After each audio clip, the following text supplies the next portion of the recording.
All right, I think we are live. Welcome everyone to another Maran Motoring live stream. Sorry, I'm a couple of minutes late here. I got caught up talking to the neighbor in the driveway there. So anyway, but thanks for joining. I hope you all had a great weekend here. Mine was a blast as well. Had a good time. I went to an amusement park, and sorry, I'm just adjusting my camera here. But yeah. Had a good weekend. Hope you all did as well. Thanks for joining in. I see we already have a bunch of people that have joined in. So welcome to Triton Car Guy, Kyle, Ace, Scott, Bob, Jazz, Brian, and Omar, Kevin, Steven. Thanks for joining in, everyone. And so like all the usual live stream stuff here, I'm going to go for about between an hour and a half to 2 hours, depending on how viewership is here. But I'll be giving priority answering to anyone who does a super chat or a super thanks. And anyone else who's a member, they always get priority answering. And if anyone would like to join, become a member, if you aren't already a member, you can always hit the join buttons here on the video page, on the channel page. And there's always a link in the description as well. But anyway, so when we get to first member question here, I see everyone saying hi. Jazz says, good evening and welcome to the Matt Maran Motoring channel. Let's bring on Matt with a round of applause. I appreciate that. And Raphael says, hi, Matt. I'll hang out for a bit before bed. Thanks for joining. I know, again, the time doesn't always work perfectly for everyone, but I'm happy that for whatever time everyone can hang, it's always good to see everyone here. And so anyway, first question here. I saw Omar's asking about 2024 MDX Type S or Lexus TX. TX, we'll have to wait and see until I drive it. I can't say until I drive it. On paper, they seem, pretty close, but, we'll just have to see how the Lexus ends up driving. And let me see. So we also have Kevin saying, good evening from Lakeland, Florida. Fastline says, hey, Matt, it's been a good bit. Hope you remember me. I've still been watching the reviews. Thanks for continuing to watch Fastline. I appreciate it. I do remember you for sure. And yeah, thanks so much for continuing to support the channel. Jazz says, so were you not at the Santa Fe, New Mexico event for the Hyundai Santa Fe? Not invited? Yes, was not invited on that one. I'm not sure, how that all plays out because Hyundai usually does invite me to most things. And that one I just didn't get an invite to. I strangely enough am going to a Hyundai thing for the it's the Kona, the new Kona.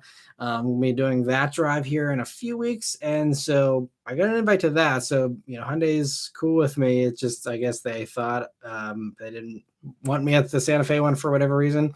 I don't know, but it's all good. The first look things, I usually don't get quite as upset about not getting invites to that because first look videos are always kind of hit or miss on this channel.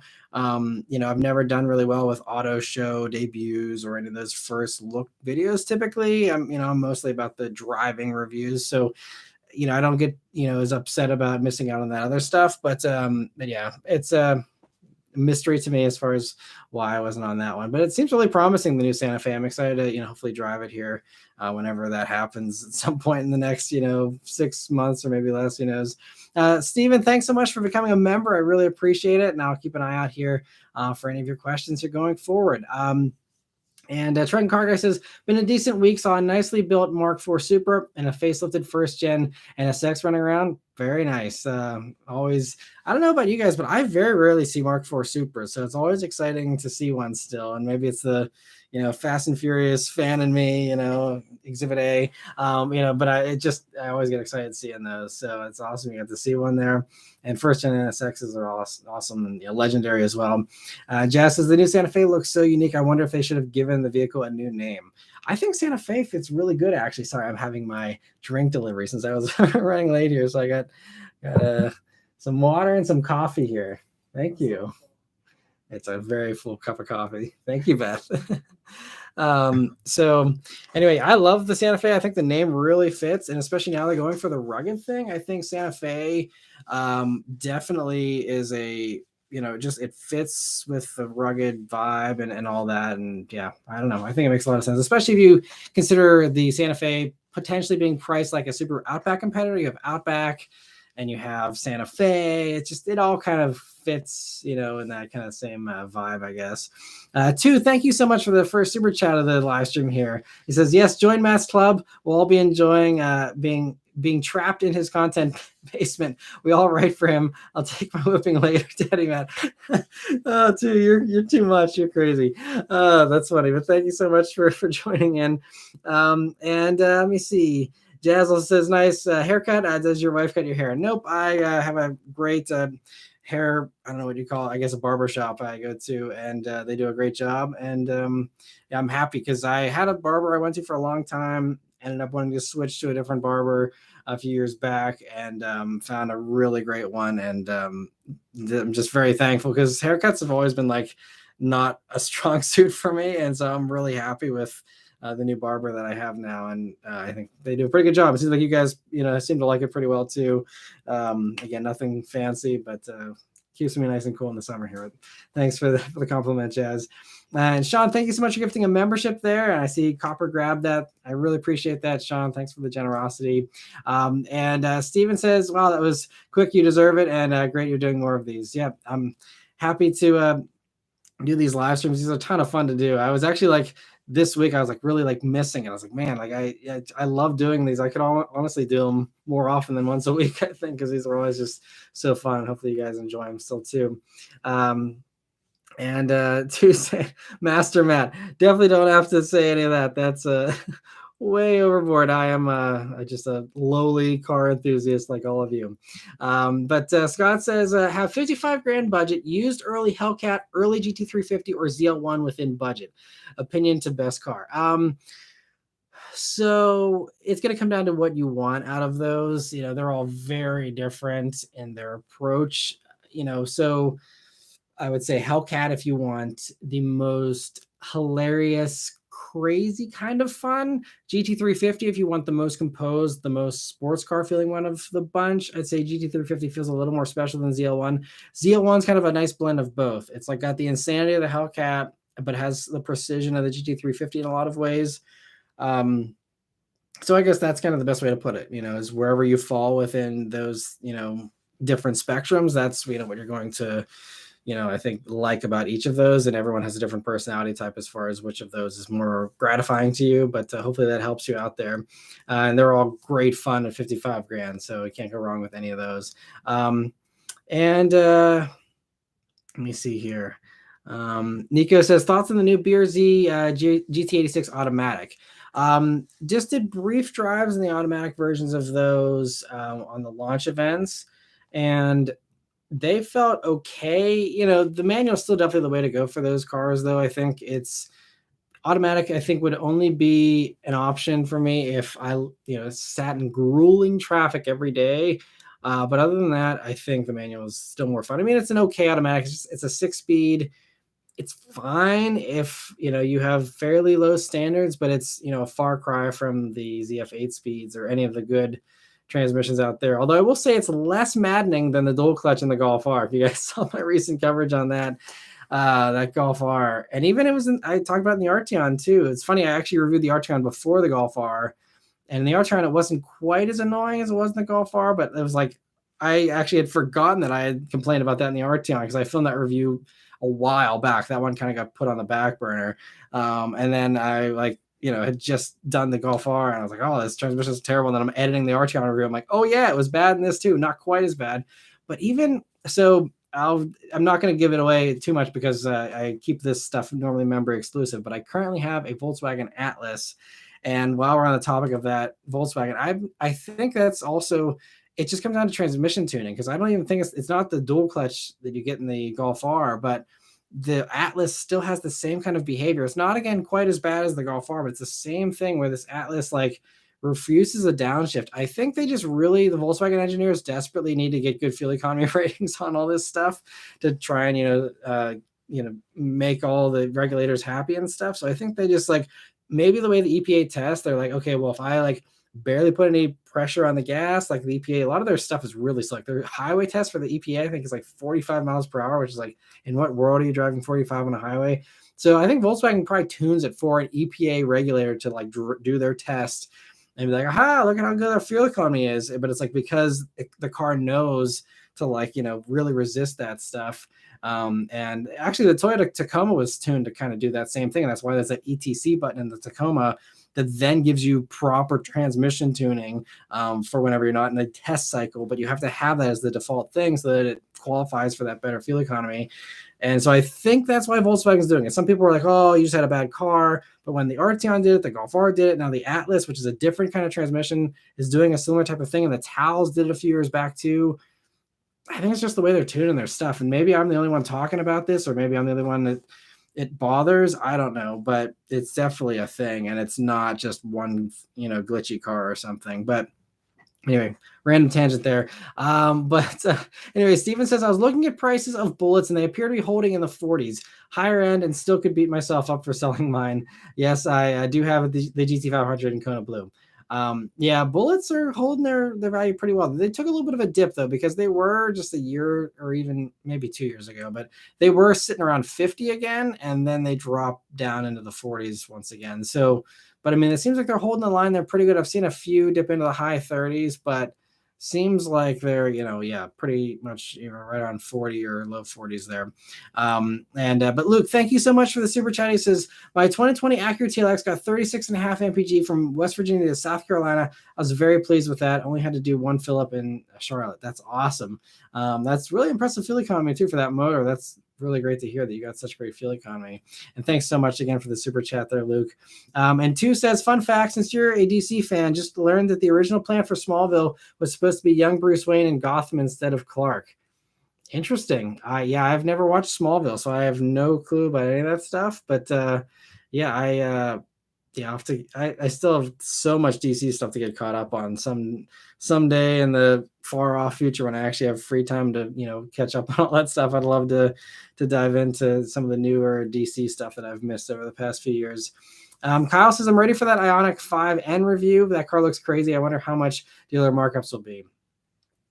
I don't know, but I'm starting to think that maybe a few dealers are realizing that the markups are starting to come back to hurt them, because I don't know if you saw, but there's been some interesting discounts, and especially like there was one of the other guys who works for CarBuzz, Gerald Rosenholtz. He said that I think he spotted a Genesis GV60 with a $7,500 discount. That was just like a manufacturer thing, and that wasn't a lease special. That was just like off the purchase price, and they're just giving you the tax credit essentially, since you can't get the tax credit. I think they're missing out on sales with those Hyundais and the Genesis and the Kias. So they're just like, okay, we'll just discount $7,500 to try to make up for the fact that we got screwed on the tax credit deal, basically.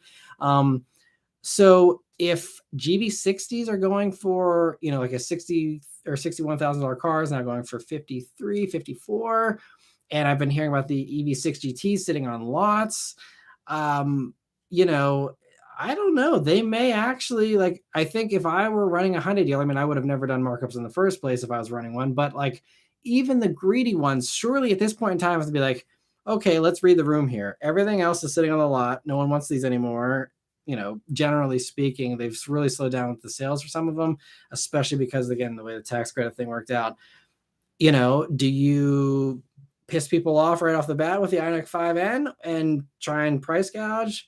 Maybe do that for the first one or something. But I feel like if they build them in a reasonable volume, I would like to think that they would try to skip the markups this time, knowing what happened with the EV6 GT. Maybe they'll think this is a little more hype, and so maybe they'll still try. But, maybe the EV6 GT just didn't appeal to people. I know it certainly didn't appeal to anyone on this channel, because the review got terrible views. But, if there's still some hesitation there, maybe there will actually be some decent deals on Ioniq 5Ns. And if they try markups, hopefully they will be short-lived markups that will then get knocked down to MSRP, or maybe even discounts like we're seeing on, again, EV6 GT. So, fingers crossed they won't price gouge, Kyle. If you're interested in one of those, I would certainly start shopping around now. Get on a dealer's list early, and find an MSRP dealer. Take your time, call around. Don't be afraid of a road trip if you have the spare time to, be able to do a road trip, or you're okay shipping a car or whatever. Get out of your local area. That's what I tell everyone. Ditch your crappy local dealerships that are trying to price gouge you. Get out of your state, get out of your region, whatever you need to do. Look on the other side of the country if you have to get a good deal. I think, to me, I'd rather drive across country than pay a markup just to stick it to them, So hopefully you can find a good deal on one of those. Raphael says, I remember Smallville, used to love that. Yeah, it was a huge phenomenon. For me, it was never on my radar back then for whatever reason. Goth Rocker says, just came back from 160-mile, mostly highway drive in the most comfortable car I've ever owned, the beautiful Lincoln Continental. The car is so smooth, heavy, comfortable. It's my Sunday car. I love it. That's awesome. Glad you had a great Sunday there in the Continental, and they're certainly comfortable. I've loved I was driven from Napa to the San Francisco airport last year in a Continental in the back, of course, and it was just like smooth sailing. It was a great, great car. Kyle, thank you so much for gifting the 5 memberships there. I really appreciate the generosity, and so happy that so many of you were able to grab those there from Kyle. Thanks so much again, Kyle. Gothrock also says, happy I can catch the stream. Yeah, thanks for joining in. And Jazz says there are 83 online and only 27 thumbs up. Matt is too nice and modest to ask you to hit the thumbs up button. However, please hit the thumbs up button if you are so inclined. Thank you. Absolutely. That always does certainly help. Always helps to, watch, share, like, comment, all that stuff for sure. And yeah, thanks so much for the support, Jazz. And Steven says, Matt, I made a Hummer reservation in 2020 and amazingly it came through. What are your thoughts on Hummer? There is a $6,000 early reservation credit, no ADM tax credit due to price, or no tax credit due to the price. Yeah. I think the Hummers are amazing. I mean, I know you have kind of a cool lineup there already, Steven, with your collection. As far as, whether the Hummer fits into that for you is up to you. I think they are still rare. So I don't know how you feel about flipping cars, but honestly, if you can get it with no markup and you can take delivery, I would take delivery of it and see. I mean, definitely, maybe check out the market beforehand and see. But I mean, I'm sure you probably won't get burned picking that up. And, if you don't like it, you can flip it. Or if you do like it, you can flip it either way if you want to make some money. I mean, I love the Hummer. I think it's super cool. I hope they worked out some of the kinks. I know TFL Truck had some issues with, the one they were testing. But aside from that, as long as they're solid and they, worked out some of the kinks with software maybe, then I think they're fantastic. It was super cool. I mean, I know, again, you have a lot of cool cars, but you will be everyone's best friend in a Hummer. I mean, when I had that one for a week last year, everyone wanted to check it out. Everyone was stopping to look at it. Everyone, liked it. I mean, there was a few people who were maybe intimidated by the size and gave me a few leers, but that's kind of goes with the course for anything like that. Even the old Hummers, had that kind of a reputation as well, where there was a two-sided thing to it. But I mean, it's a really cool truck. The tech in it, I love the 4-wheel steering. You can watch my Hummer review if you haven't already. I talk all about it in there, but it was a really fun thing to live with. Really well done, in my opinion. And yes, just be very careful if you get one, because that is 9,000 pounds and it's not something to mess with. But aside from that, they're awesome. So congrats on having your spot come up in the order there, and hopefully it works out if it's something you're into. And let me see here. So I think Truck and Car Guy, thanks so much for gifting 5 memberships as well, and I'm glad to see everyone was able to snatch those up. You guys are awesome. Thank you so much for the generosity. I'm sure everyone else appreciates it as well. And let me see here. I don't want to get too far behind on the member questions. So Steven says, yeah, okay, I don't want to miss anything. So Wheatman, thanks for joining in too, Wheatman. But Steven says, first, been watching you for the past 12 years. Thank you so much for all that time of support. It's wild to even think about that. He says, I'm now 30, owning a 350Z. Rewatching a review, you absolutely loved it back then. Ever wish you got one? Think the 370 will keep prices low? I do love the 350Z. I briefly flirted with the idea of getting one probably 12 years ago or something, way back whenever I did the review and stuff. They are a ton of fun. I really love the sound. I actually really love them ever when they first came out as a kid. I went to the auto show and saw it for the first time, and I don't know how many other people went to the auto shows back then and got like promo stuff, but there's this cool video they did for the original Z called The Run.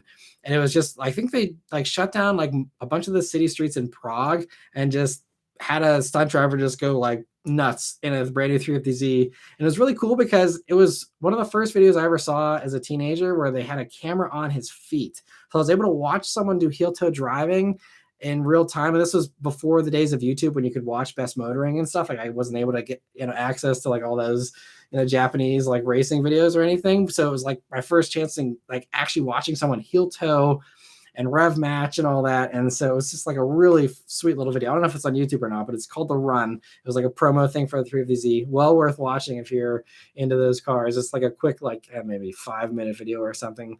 But again, it was just, I got it on a DVD they gave out at the auto show. But anyway, so ever since then, I love the 350Z.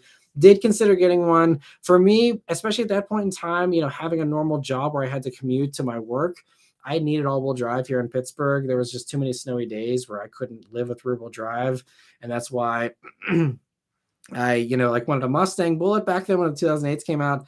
Couldn't really afford one, but one got traded into my dealer that I probably could have swung.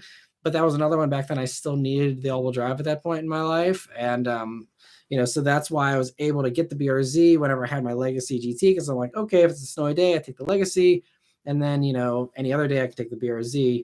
And then I eventually just felt bad about the Legacy being a winter beater because it was such a nice car for just that lowly purpose, that I just put snow tires on the BRZ, and then learned you can have a ton of fun in the snow with rear-wheel drive if you know what you're doing. And but yeah, 350Z would be a fun one. At this point in time, I like the newer stuff, and I've kind of moved on, but I still do have a lot of love for 350Z. As far as your question about 370s keeping prices in check, I don't know. I mean, I think, to me, looking back, we'll see on history how history, plays out. But I feel like 350 will be more desirable than 370 down the road, just because it was like kind of the first of the new ones. And I don't know, to me, and maybe it's just a bias. I'll see what you guys think as well. But to me, I feel like 350s are more appealing to me than 370s. Just the styling. I don't know why, but I actually just saw a really clean 350Z today. It was like stock too, which is pretty rare. It was a stock blue, like original, like 2006 350Z, and I was like, wow, like what a unicorn to see one of those stock and in mint condition. It was actually a really cool sight. So I don't know, maybe 370Zs, in my opinion, may depreciate a little bit lower, a little bit faster than 350s. I think 350s may start to be on the upswing, especially for the unmolested ones out there that are, in pristine shape. I could see the, kind of curving upward here and, not really having much more of a bottom from a, depreciation standpoint. And Joel, thanks so much for joining in. This is late to the show, but you're not late at all. We just got started here. We got at least another hour and a half to go. So thanks for joining in, Joel. And Luke, thank you so much for another super chat. I see that just popped up. He said, when my grandparents bought a 2006 Nissan Altima, I told the salesman I wanted a 350Z, and he drew a fake contract in red crayon for me. Nice, that's funny.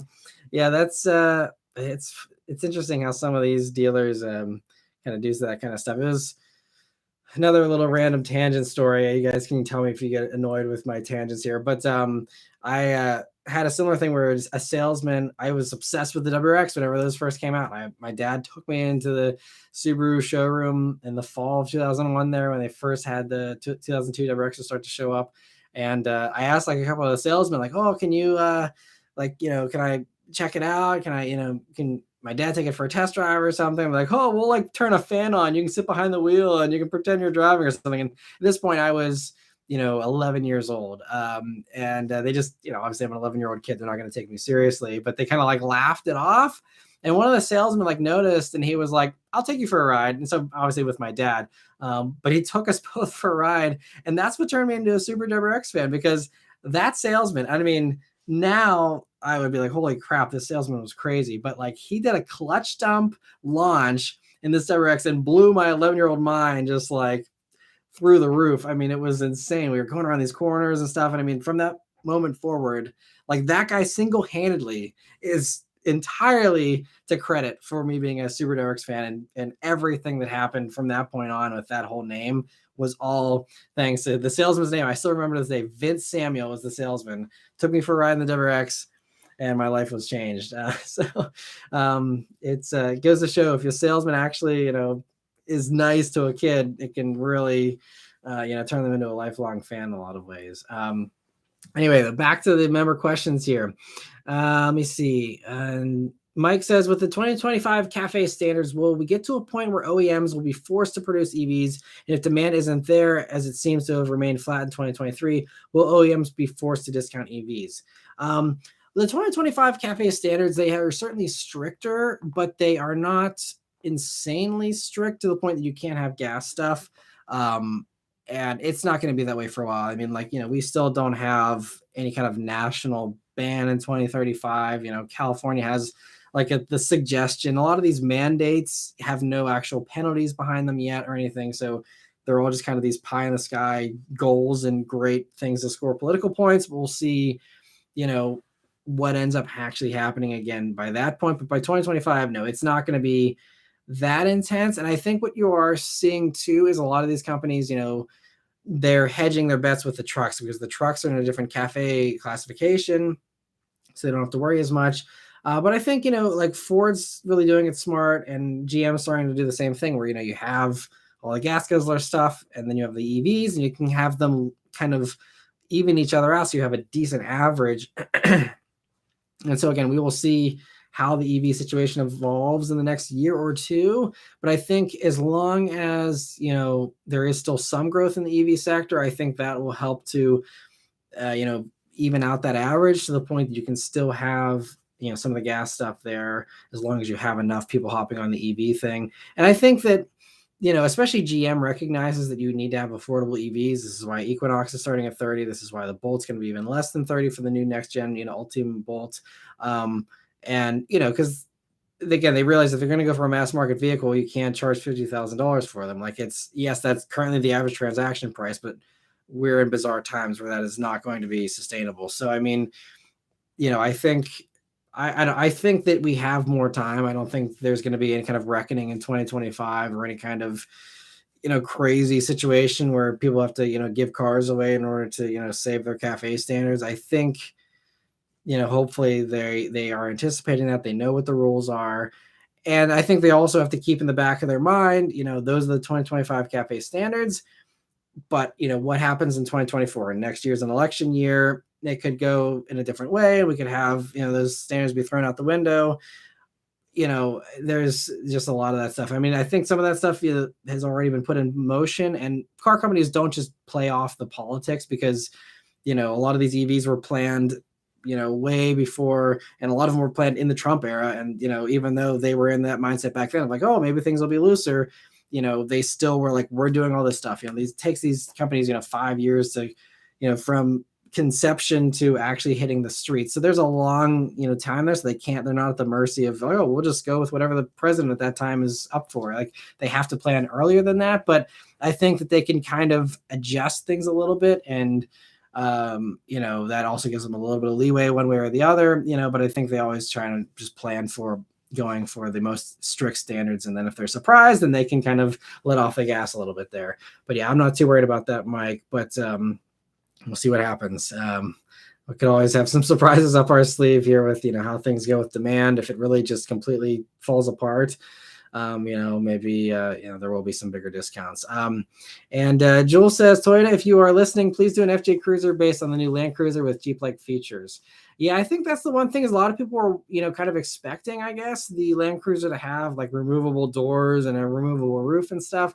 I don't know if Toyota is ever going to go that far, but FJ Cruiser would be a cool way to do it, or something else entirely. We'd have to see. But yeah, FJ Cruiser would be cool. I really think that, though, I mean, from the brief conversations I have with Toyota executives, I think that round headlight Land Cruiser is kind of targeting the FJ Cruiser buyer, and especially at the price point. What are FJ Cruisers? They're mostly, cloth seat, pretty simple. Everyone driving an FJ Cruiser is driving a car from at least, 10 years ago, basically at this point, if not more. And they have round headlights. And FJ Cruisers are starting to come up in value, and nice ones are, 40 or even 50 grand I've seen for some of them. And look what we have here, the brand new Land Cruiser with round headlights and a cloth interior for $50,000.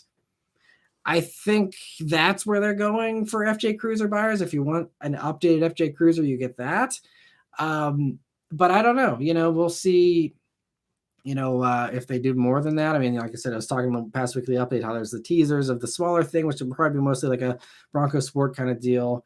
And then something larger, which seems like it'll be electric. So I don't know if they have anything actually Jeep-like coming beyond the Land Cruiser, but we'll see. They are always surprising us, and it seems like there's a never-ending stream of more SUVs coming from Toyota. So we'll see what ends up happening. And Truck and Car Guy says, once I get working again, I'll get back to my regularly scheduled program. Thanks so much for donating those memberships, Truck and Car Guy. I really appreciate it. Steven says, I'm behind, but what's in your garage now?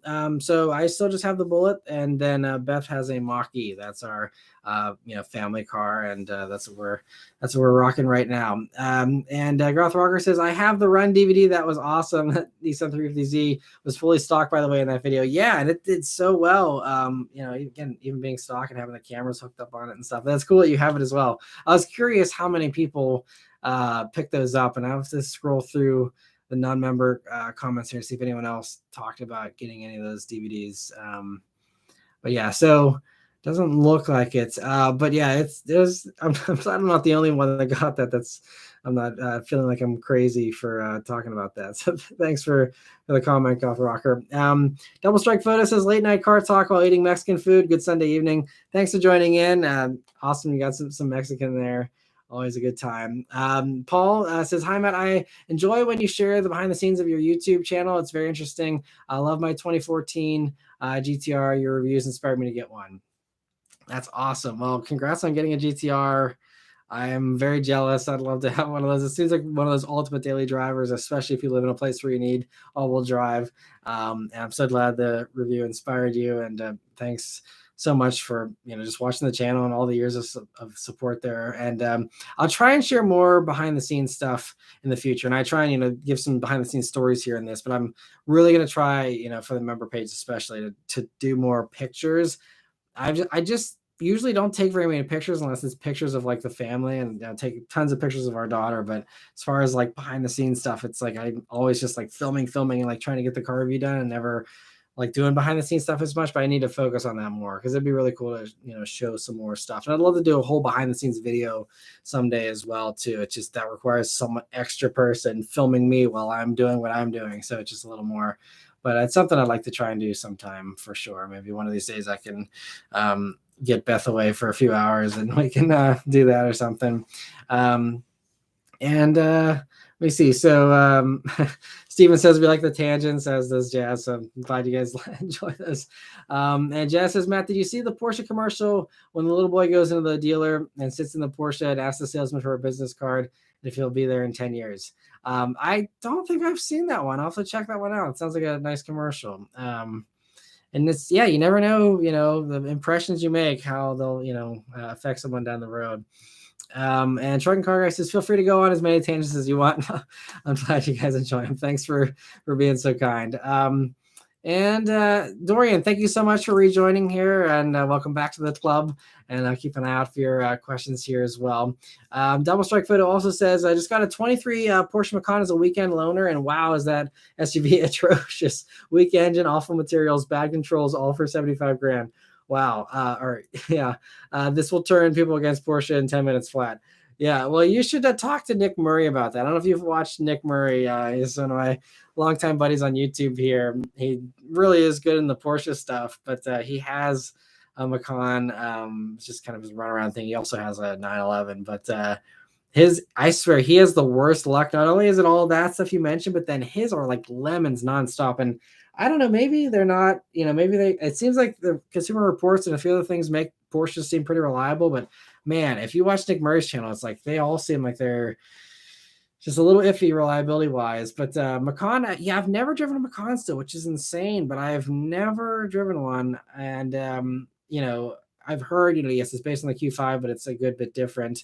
But yeah, it seems like a tough sell. I mean, like Beth and I always liked them. It'd be a cool thing, but it's just like, I don't know how people justify paying that. You're right. Because it's like, the average person just get a Q5 if you want something from Volkswagen Group that's nice and comfy and luxurious.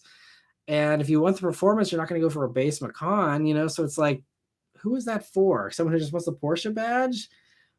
I feel like people would see through that, but I don't know. I mean, I'm open to, I'm open to having an open mind, and maybe for someone who wants the Porsche handling, maybe it handles a good bit better than a Q5 and you don't care about it being slow. I don't know.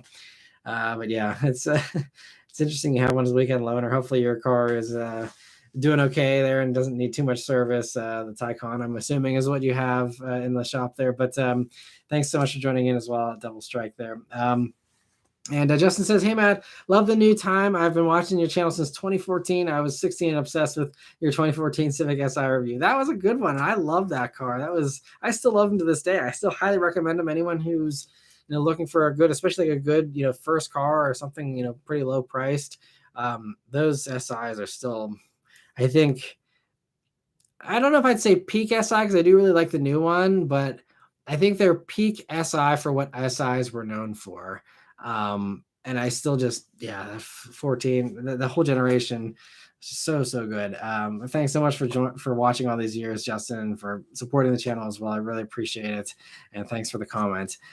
Ace of Spades says, what is your favorite and least favorite parts of the editing process for your weekly reviews? So favorite process, or part of the process, I guess, for the fun ones, I really just enjoy just trying to, I guess, package it in a way that keeps the excitement up of what I'm experiencing. Because there's sometimes too where I could be having a great time, but if I get too rambly and I'm not conveying things in a concise manner and stuff, I feel like even though I'm excited, some of that excitement kind of fades away with some of you viewers potentially. And so it's just a matter of trying to kind of match my mood with the edit process. I think though, honestly, I don't really like editing. I don't enjoy it as much anymore. I used to have fun editing whenever I did the music intros, and I used to really like pour my heart and soul into making a really sick intro that was perfectly synced with the music, and I had different effects and stuff. Any of you who are longtime watchers will remember that stuff. And then I just kind of experimented because that stuff, I mean, it would take me hours to do that 30-second intro bit or whatever, and it was just killing my editing times. And so I just slowly started to like phase those out and see if there's people who missed it. And it seemed like people didn't really miss it that much. And most of the time I honestly got more comments about people being like, oh, I hate this song, it sucks, or like whatever. And like, just, they wanted to skip the intro. So I was like, you know what? Like, this saves me hours of time. And even though it's the one part of it that I enjoyed doing, like it was a lot of work. People didn't seem to really care that much. I'm just gonna phase that out. But that was, I remember doing those, and like every once in a while, if I'm like having to find an old video for whatever reason, I'll like watch my little intro and be like, oh, these are really awesome. I still like love the EDM music and getting all like amped up about that. But that kind of is, I think it was kind of a fad in YouTube car reviews in a way, because it doesn't seem like there's really too much of that these days. There's still some of that on like TikTok and stuff, but I feel like as far as car reviews go, you don't see that kind of thing anymore.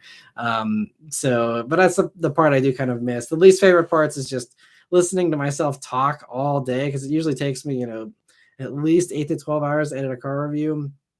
And, all the times I misspeak, and I got to cut out, as many ums and knows as I can, and, trying to splice things together so that I don't sound like a complete idiot. And sometimes I'll make a mistake, and it's like, do I leave the mistake in and increase engagement by everyone correcting me and getting annoyed with my mistake, or do I fix the mistake and then have to chop up the edit? And there's a whole lot of behind the scenes decisions as far as editing goes that I have to always do. And it's just, I would love to hire an editor and never edit another video again. Honestly, I don't really enjoy much of it anymore, but it's the necessary part that you have to do as a one-man band like I am. But it's worth it for the fun of the driving and the fun of having the cars and the fun of doing this as a job. But that's probably one of my least favorite parts, is just editing in general. But thanks for the question, Ace. And Dorian says, what happened to Mini Marketing? I have not seen you review anything of them since the Clubman you did a few years ago. I wish you could do the Mini John Cooper Works hardtop, but in general, be cool. As far as me for Mini, I mean, Mini Marketing in general, I think they kind of kept up the marketing stuff with everyone else. But I think the problem for me in particular is where I'm located, and they are still kind of under the BMW umbrella, and BMW will not send me cars because of how far away I am. At least that's the excuse that they give. Audi and Mercedes have the budget to send me stuff, but BMW for some reason doesn't. But putting that aside, I think that's part of it, is the BMW connection. And also, my Mini reviews typically don't do very well. I mean, I think I had an opportunity with them. I did the Mini Cooper SE, and I actually had another reviewer who got me on to that launch, and that was down in Miami. And I did the Mini Cooper SE launch, and then no one watched that video. So then maybe like, oh, well, he got no views, so we just won't invite him again for anything else, because I've never gotten another mini invite after that one. And I don't blame them. I mean, with how much it costs to fly us down there and put us up and all that, and then to have a video that did 5,000 views, it's a waste of my time and it's a waste of their time and money as well. And so it's just, and that's kind of like the same thing. Like Stellantis usually doesn't invite me on truck stuff because they know that my Stellantis truck reviews usually don't do very well.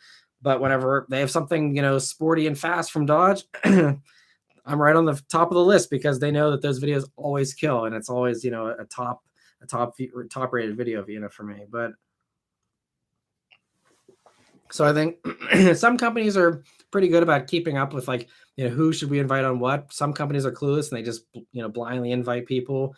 So it's kind of, it just depends on the company. But as far as Mini Cooper, hardtop reviews, I just think their fleet right now probably doesn't have very much because they're in the midst of doing the switch over to the new generation here soon. So there's not really, from a marketing standpoint, there's no point in spending money promoting the old stuff that's going to be out of production, relatively soon. So I think the time's kind of passed for a lot of those minis at this point. Yeah, minis are great. They're very cool in a lot of ways, and I'd like to review more of them if more people watch them. Just not a brand that does well for me, unfortunately, on the channel here. So again, I gotta, conserve my time and stick to my strengths. And unfortunately, Mini just is not one of them. But Stud Muffin, thank you so much for the super chat here. He says, is Chevy making a mistake is discontinuing the Camaro? Absolutely. I mean, they have said it's not the end of the Camaro story. So I don't know. We could be optimistic and say, yes, maybe they will actually do a proper 7th generation that has a V8 and it's 2 doors.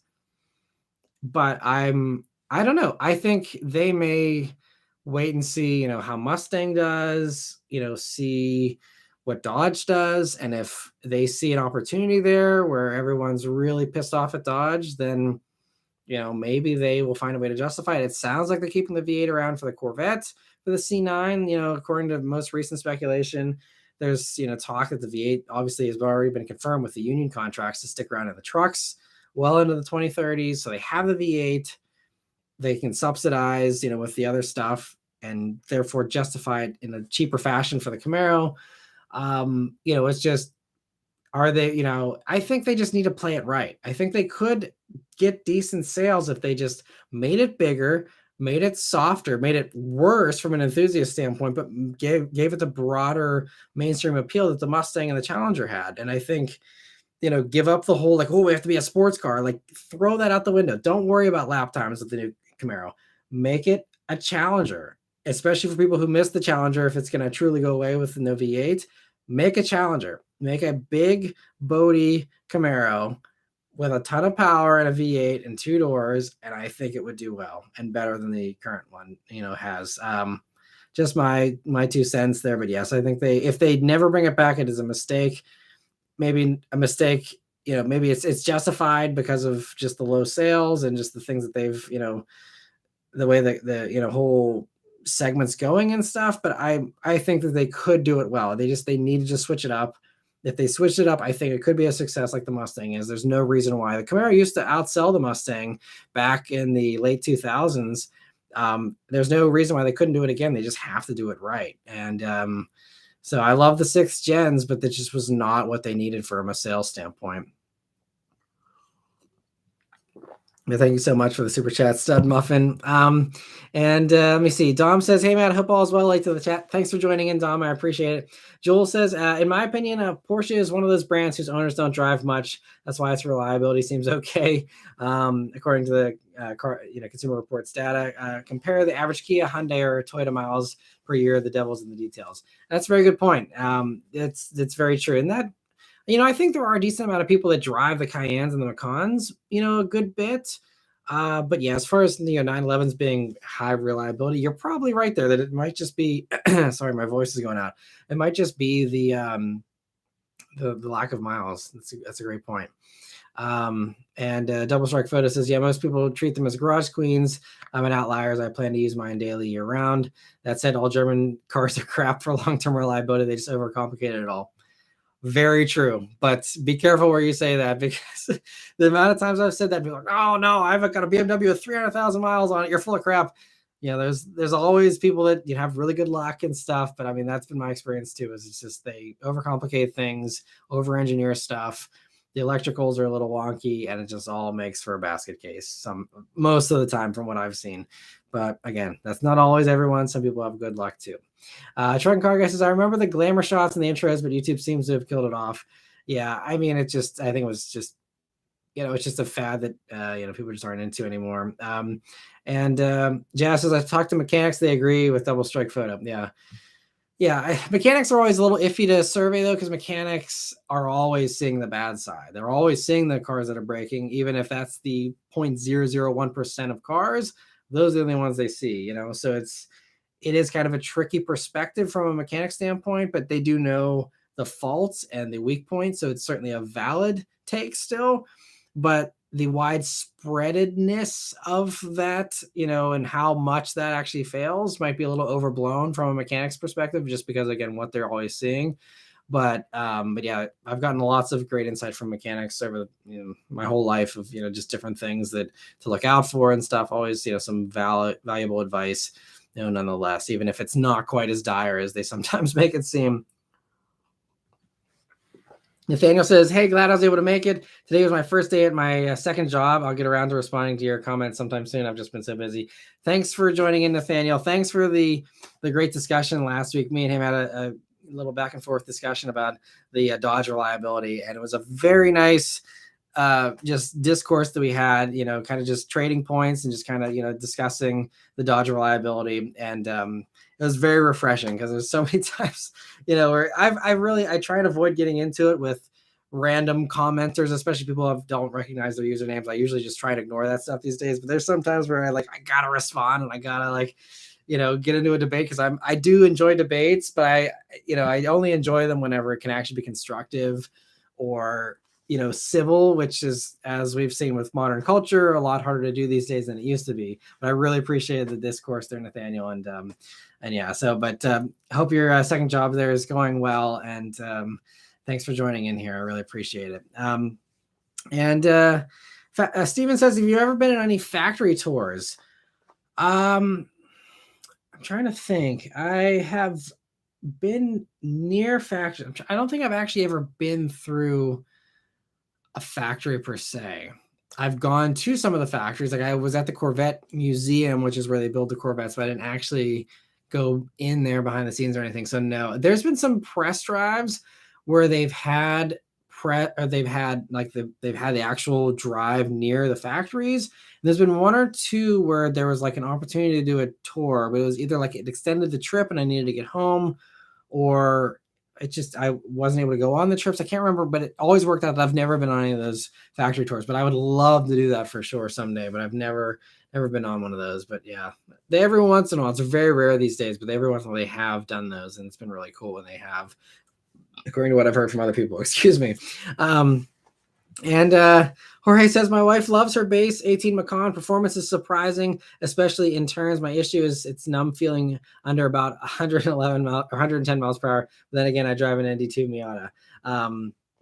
Yeah, well, I mean, that's a very different thing. But I'm glad that she likes her Macan. And yeah, so I guess I'd be curious if you don't mind doing any follow-up, Jorge, as far as what she loves about it. So if it's the turns and the handling, then I could see, like I was mentioning earlier, if it's, you don't care about having a ton of straight line speed and you're okay spending that kind of money for that kind of handling in an SUV, then yeah, I mean, I could totally see that viewpoint for sure.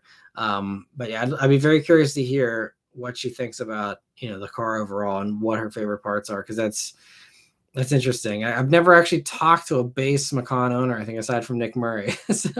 so don't really have too many other perspectives, but thanks for chiming in there, Jorge. Sean says, hey, Matt, the Escalade IQ doesn't have Apple CarPlay. Thoughts? Yeah, so it does not. It's like all the other GM stuff. And I went to the, reveal event, the early viewing of the Escalade IQ. I had the Escalade IQ team that was there that designed the vehicle, and I'm like, I see it has the Google Maps there, and I'm like, yep, it's gonna be great. And I kind of like dancing around the whole no Apple CarPlay, huh? It's just seeing if they had volunteer or anything, and they didn't. But yeah, it's It seems like they are convinced it's gonna be okay. I would have loved to get into it with them, but with those things like the Escalade IQ, here's a little other behind the scene thing. We had 50 minutes for the Escalade IQ to do our whole thing. So, and Cadillac was playing this one really close to the chest because they were nervous about leaks. So I showed up at their top secret, facility to film it. I had no info about it. They didn't give us anything. I hadn't seen anything ahead of time. We weren't able to look at anything, so I had no prep. I'm walking into a room completely blind, essentially, and they gave us a one pager as I was walking in, being like, "Oh, there it is. Okay, here is this whole page of like all of the specs and stuff." And I'm good, and I could have probably tried to piece something together, spur of the moment, but I'm not that good. Some of these other guys are really impressive, and you'll see there was a lot of other people where they were right there on the spot, like, okay, it's got 450 miles of range, blah, blah, blah, blah. And they went through it, and it kind of helps because some of them have other team members there, and it's not just them by themselves like it is for me. So they're able to kind of have someone holding up notes for them or things like that. But for me, I don't have that luxury. And so that's why that one went to a voiceover. Like some of the other ones, like the Land Cruiser, that I had some prep. They gave me the stuff ahead of time. I was able to make some notes. I had a general idea in my head of, okay, like here's what I'm going to say. Here's, the stuff I want to highlight. But with the Escalade IQ, I had no idea. So I was like, okay. And then you had 50 minutes. But then the first like 20 minutes or so was taken up by these subject matter experts, as they're called, who's the actual team. So I had the chief engineer of the Escalade IQ right there, like, do you have any questions for me? And I'm like, I know nothing about this car yet. Like, I gotta like run down it was one of those ones where you just, I mean, it's not just Cadillac. There's other companies where sometimes that's how it's done, and it's really tough when you have no preparation. So like I would have loved to get into them, like, why no car play and like really drill down, but like I had 20 minutes to like get everything I could out of them about the vehicle to try and add some extra insight beyond just what the press release put out. And so, I mean, I have like the guy who was the chief engineer, obviously there's a whole team, but the chief engineer of the Escalade IQ and the person who did the interior design and the person who did the exterior and, all the marketing people and all this stuff. And I have all these people right there, and like they're there just for me for those 20 or 30 minutes. And so I was like trying to like do that and get good questions. I just didn't have time to poke them on on the CarPlay things. And I had to be like scrambling and hurry up and film every angle of the car. And that was like there's a lot that was off limits. Like I couldn't move any of the seats, I couldn't sit in it, I couldn't touch anything inside because they're like, this car needs to be in New York in like 2 days or whatever for the reveal. And it was it was next week, but they like, this thing has to be pristine because this is literally the car we're going to be, showing to the world next week. So you can't, bump into it or, do anything and mess anything up. So it was this whole like, thing where you have access, but only so much access and very little amount of time to do that. So, I apologize I wasn't able to pester the GM people on the Apple CarPlay thing more, but I'm hoping on the next GM event that I can kind of sit down with someone, because I mean there's been a lot of other great opportunities like the Buick drive for the Invista. I was able to really sit down and talk to the GM people a little bit longer there, and I'd love to try and unpack some of those decisions. And I really want to try the new Blazer. I don't know, the Blazer has started production. I still have not heard about a media launch. Maybe some of my other higher up colleagues that get all the invites might have heard something, but I have not heard anything yet about Blazer. So I'd love to try out that infotainment system and see. And, I'm a reviewer. I'll go at it with an open mind and say, is this crap or is this actually okay? I really want to answer that question, but I just need the access. So I'm hoping they, put something together here soon. But Tom, thank you so much. My voice tonight says, thank you so much for the super chat, Tom. He says, what was the first car you couldn't stop staring at? For me, it was a blue S197 Mustang with the white stripes and a plum Challenger when they came back. Couldn't stop staring at. I think I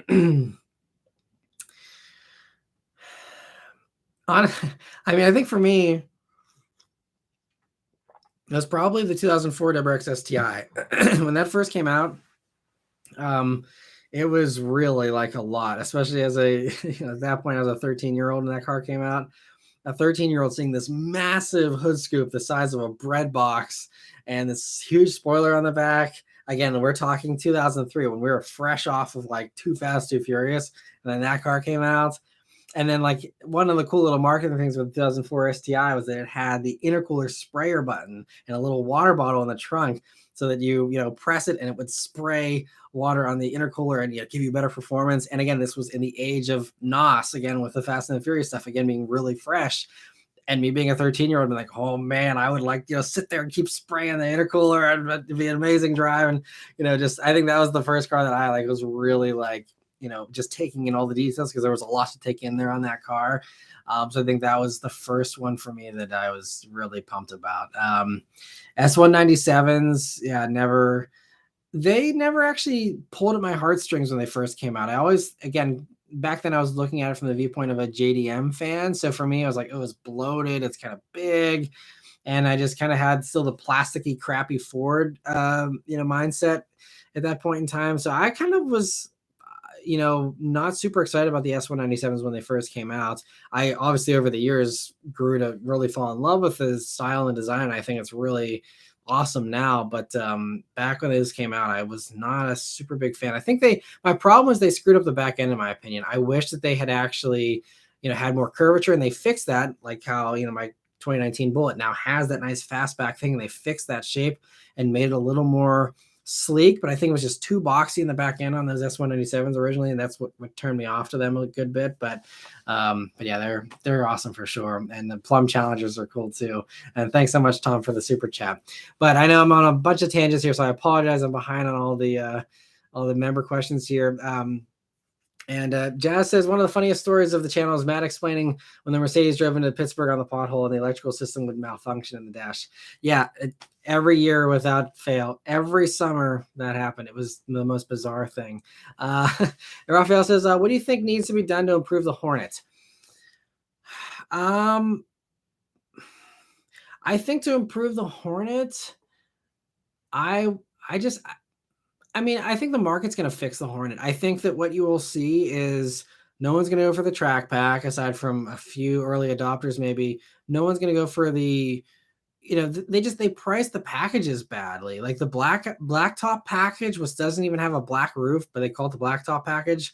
Gives you black wheels and badges and mirror caps, maybe. That's like $1,800 or something. Like, make that package like $500. Make some of that stuff more reasonable. I think the core Hornet and the Plus version, they make sense in their category, and for the amount of power you have and stuff, they're fine. I think there's no problem with them, as long as the reliability gets fixed and they aren't as glitchy as the one I had.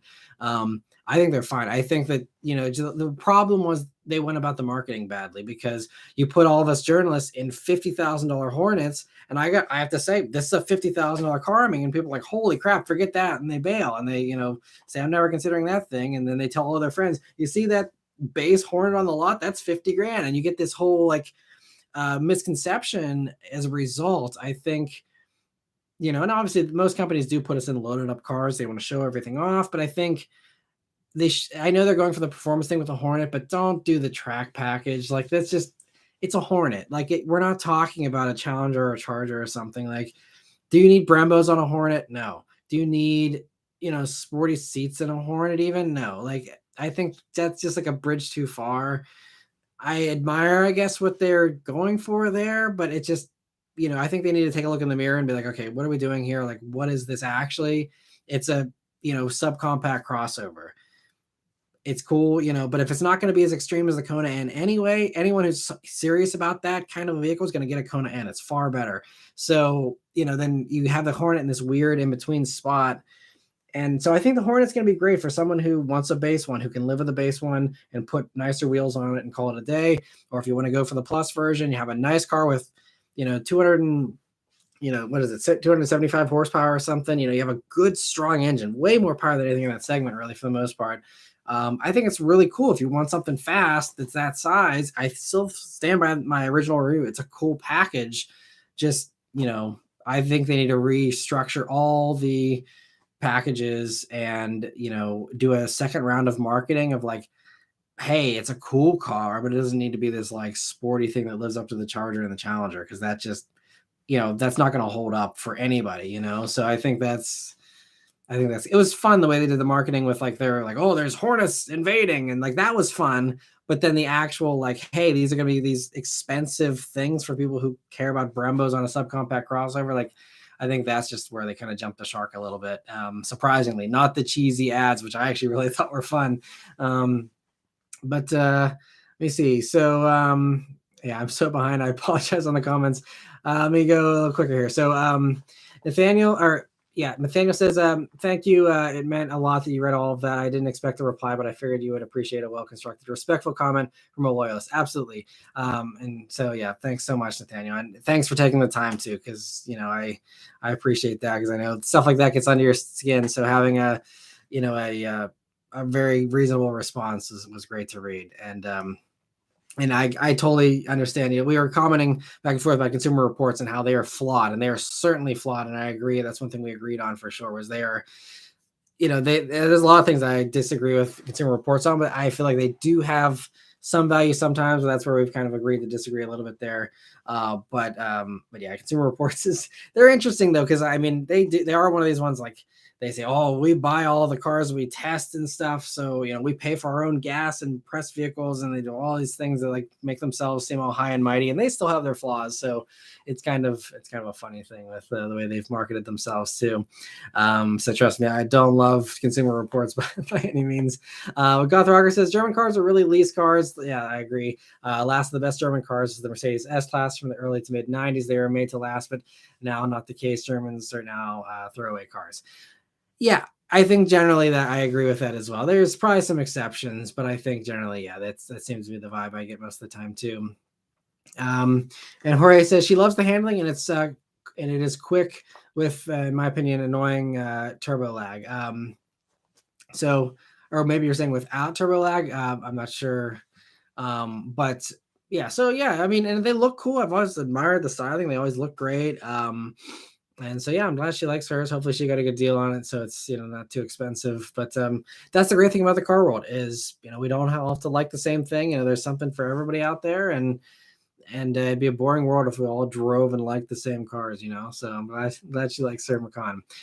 Goth Rocker says, why would you get rid of the CarPlay and Android Auto? It works so well and it's so user friendly. I don't think GM will top Apple CarPlay. Every car works so well and so in every car it works so well and so user friendly. Yeah.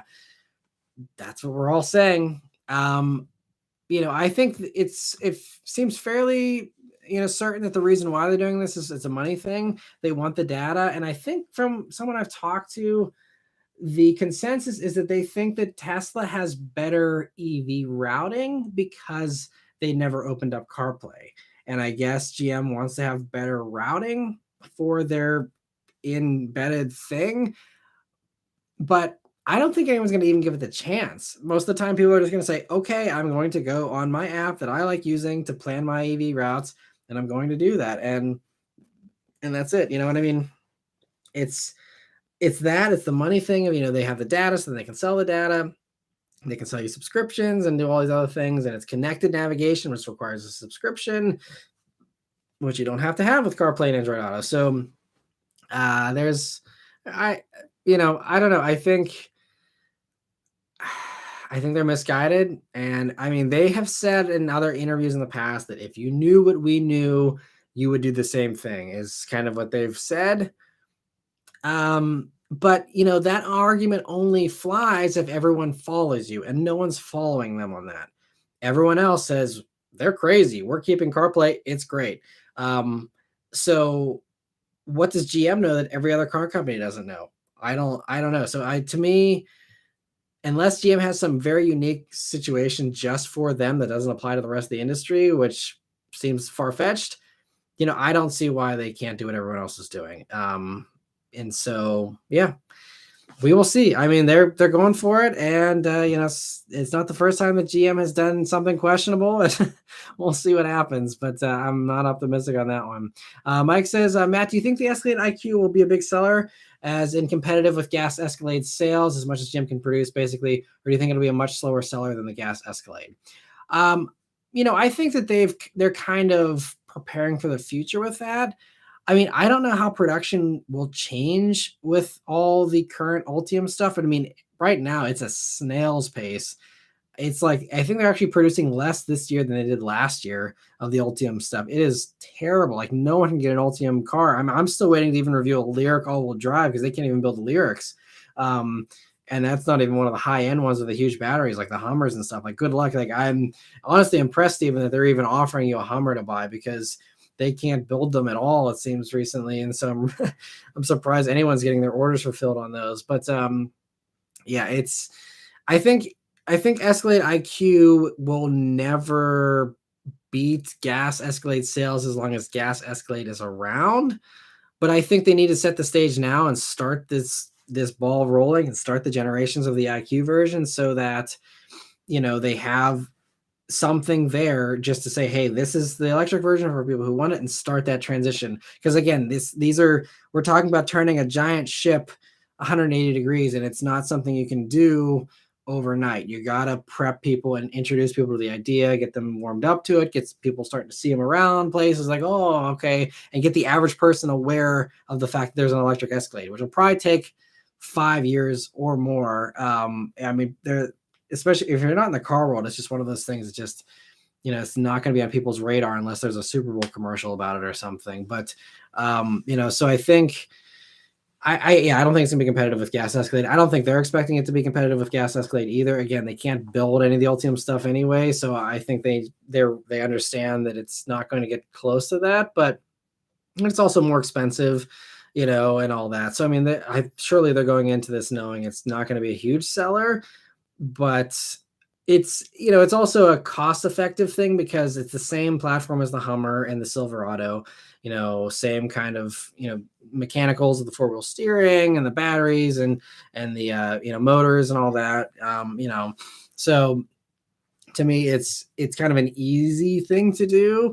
I mean, they did do a lot of stuff that's still totally different, and they took a few things from the Celestiq, but there's a lot there that's not even on the Celestiq. They've switched and had to adjust and stuff, but it's even less space than the regular Escalade. So it's going to be a niche thing, and it's going to be a niche thing. It's also I think also just a halo product for Cadillac to be like, hey, we have this super luxurious SUV. It makes for great commercials with the big screens and all the crazy stuff and the four-wheel steering and and all that. So I think it's going to be more of a status symbol, that's built in very little numbers for now. I think eventually they will do more. And that was one of the few things I did have time to ask them about. I said, hey, like, are you going to do a smaller battery version for people who don't need 450 miles? Are you going to do a slower one for people who don't need 750 horsepower? And they're like, nope, we're really excited about this right now. They don't talk about future product, but I was just like, I want to just put it in their ear, like, hey, like, I'm sure they've already thought about this stuff. I'm not the first person to say this to them, but it's like, maybe there will be more demand if you make one that's $100,000 instead of 130, that has 500 horsepower and has 350 miles of range instead of 450 or something. So I think I think it's going to be something it's going to be a learning process, but I think the whole thing is irrelevant if they can't build them. So until they can actually build them in reasonable numbers, which might not ever happen, considering, just it's so hard to get that much battery material to actually build anything in decent volume. So I don't think there's any chance of it ever having huge sales, certainly never as big as the Escalade regular one. And Tom, thank you so much for another super chat. He says, is there a car you wanted before but couldn't get? I wanted a 2018 V6 Camaro manual, but it got sold before we went to the dealership. I know there's better cars, but I still have a soft spot for it. They're great cars. I love the V6 Camaro. I did a 1LE V6 a few years back, and I thought it was great. It was a great, honestly, I'd take it over a 370Z or even a regular C right now. It was a ton of fun. Great sounding V6 with that motor. They're great cars. So as far as a car I wanted before but couldn't get, maybe whenever I was a lot younger. I mean, there's a lot of stuff these days, obviously, that I would love to have, but can't get. I mean, I think recently though, I mean, there's been a bunch of stuff, like I can't justify a GR86, even though I'd love to own one. It's just like having two-door sports cars that are rear-wheel drive that are small. It's just like too much overlap. I don't even have time to drive the Bullet, so having another one would be silly. So there's things like that. But yeah, there's not really anything that jumps out at me that I wanted before I wasn't able to get. There's a lot of stuff over the years I've wanted. I've wanted an S2000 way back when. I came really close to getting one. This is probably now 12 years ago, maybe. And I drove one around for a day, fell in love with it, had a great deal. It was another trade-in at the dealership I worked at, and just was like, I need all-wheel drive at that point in time. So I couldn't justify it, but I really came close to getting an S2000. Came fairly close to the 350Z over the years.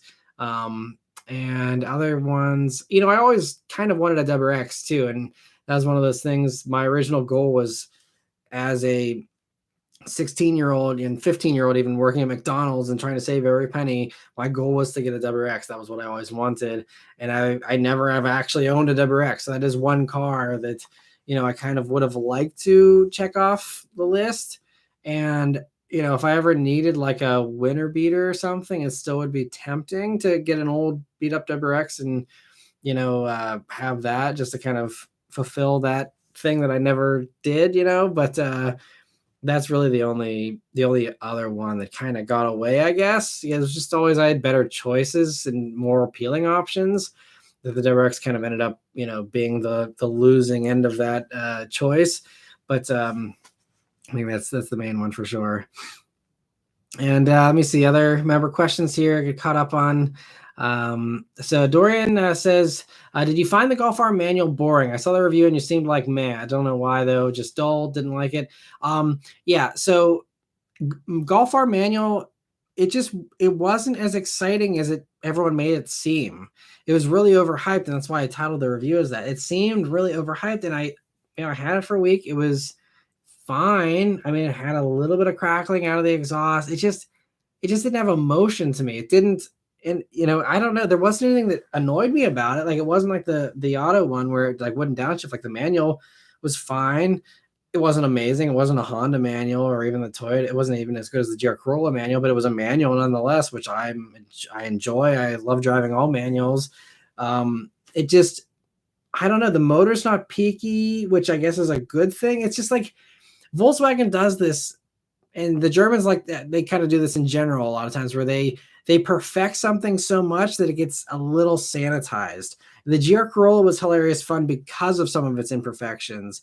The Civic Type R is a ton of fun because of some of its imperfections and some of the silly things and the limitations of putting that much power through the front wheels. The Integra has the really good stuff where they perfected it, but they still gave you some silliness and still had some limitations with the front wheel drive and, putting that much power through the front and stuff, so I think all the others, it might also just be the Golf R is the casualty of the fact that everything is so freaking good these days that it's just like, it's not that the Golf R is bad per se, but it's just that whenever everything else is 110%, 100% is just not good enough. It's just one of those kinds of things, I think. So I don't think there's anything wrong with the Golf R. I do hate the infotainment system still. I'm dealing with it again currently in the Volkswagen Atlas I have this week. Just, it's not the end of the world, but it really is just like annoying. So there are some things about it that are turnoffs as well, but yeah, long answer. But I mean, bottom line, just, yes, it was duller than I was expecting from 300 horsepower and a torque vectoring rear diff and all this stuff. It wasn't as exciting. And Audi does a better job. I think S3 was more fun to me. The transmission tuning was better in that. It was the way that they tuned that motor. It's really similar, but for me, it delivered the power better. RS3 has that torque vectoring diff, and in that it's like hilarious, and it feels like it's almost like rear wheel drive at times, and it's just like insanely fun. So like, that group can do emotion, and it's just like whoever is on the team for the Golf R, just, I don't know. And I mean, I had more fun in the GTI, honestly, too. So I don't know what it is about the Golf R. I'm not biased against it. There's no reason why I should not like it. I don't know. It's just not clicking. And I don't know. I'd love to have a good answer for you. Unfortunately, I just don't. Yes, it left me cold. And every time I've had buddies who've considered one. I had my buddy who actually, you're talking about the Mini thing earlier, Dorian. My one buddy, my brother-in-law, actually, he was considering a Golf R. His boss had a Golf R that was tuned, and he was kind of impressed with it. And he's like, "What do you think about the Golf R?" And I'm like, I don't know. And he went out and bought a mini Clubman John Cooper Works, 300 horsepower all-wheel drive. Guess what? It crackles and pops. It has a louder exhaust than the Golf R. It's fun. It's unique. It's different. And it's a little more expensive, but like to him, that was worth it. And I agree. Between those two, I haven't even driven this, but just I rode it and I was like, this is more fun than the Golf R. Yes, objectively, it's probably worse. And I'm sure the Golf R will be faster in a straight line, handle better, probably do faster lap times, but I don't care. Like it's about the fun. And that was another one. The Mini Cooper or the Mini, Clubman was just more fun. But I've had another buddy who, asked me as well, what do you think about the Golf R? It kind of has everything I want on paper. And I took him for a ride and he's like, yeah, this doesn't excite me either. Like he wasn't excited either. I'm like ringing this thing out like, oh, like I'm trying to go as fast as I can to go far and like having a blast. He's like, yeah, like he didn't feel it either. He went out and bought a WRX, a 2023 WRX. So like I've had multiple opportunities to like sell people on Golf Rs that are actual friends of mine and I can't even justify it to them. So that's why in the video, I'm like, it's fine. But I don't know what it is, but I can't get behind the current Golf R with everything else out there being as awesome as it is. It's just, I'm happy they said it. It's a gift. We even have the Mark 8, Golfs here in that form. But if it were my money and you're really into the Golfs, just get a GTI. I love the GTI. It's simpler. It's more fun. It's more tossable. It takes itself less seriously. It's the front wheel drive antics that are fun. And that's kind of what I feel like you want in something that in that package. Just so anyway, get another long answer. Apologize, but hopefully that gives you some insight there, Dorian. And thanks for the question. Steven says the first Mustang I owned was a '74 Mustang 2 in green. While it was cheap back then, I just never liked the design. Yet still a Mustang fan after all these years. That's crazy. Mustang 2, though, they get a lot of hate, but they were the right car at the time. If you look at the sales, they sold like crazy. And I think it was a good example of Ford adapting to what needed to be done. And this is, again, it could be a valuable case study for GM of like, why did the Mustang 2 succeed in a sales standpoint? Was it because it was the best driving thing at the time? No. Was it that was exciting to enthusiasts? No. Guess what? It's mainstream appeal. And that has been one of the things that has kept Mustang around all these years without the production interruptions like we've seen with the Camaro. I think GM they're too enthusiastic. They're enthusiasts like us, but that is honestly a flaw for some of the decisions they make sometimes because it's, again, needing to take yourself out of that enthusiast, take yourself out of those shoes, put yourself into the shoes of an average person who buys one of these vehicles, and it's a different buyer, than what they're going for a lot of the time. Double Strike says, I'm curious if anyone else has had to do an electric service upgrade at home due to multiple EVs. We are investigating a 200 amp to 400 amp upgrade, but it's a lot of work, trenching new cables, etc. I have no idea about that. Hopefully someone can give you some good insight there. We're still just running a 120 volt for the Mach-E and just doing the slow trickle charge essentially. And for us, that's been totally sufficient with our little bit of driving we do. And Factor X, thank you so much for the super chat as well. He says, I just bought a 2023 Mini John Cooper Works manual, and it's great. Well, that's awesome. Congrats on getting it. I'm glad you're able to enjoy it, and hope it treats you well. They're fun little cars. I love this current generation Mini, I should say. They're really sweet little cars. So I'm hope it treats you well. Good long while, and feel free if you want to connect with Dorian there, who's looking for some insight there on the John Cooper Works Minis there. Maybe you guys can chat and can fill the void of me not having a John Cooper Works review for your reference. And Jeremy says, hey Matt, do you know why Honda can't make a modern S2000 with the 2.0T or even the 1.5T? They should sell pretty well given how expensive used S2000s are these days. Well, I would say that 20 years later, values of vehicles, I think it's not really a good judge for Honda to justify a new one because that doesn't benefit Honda.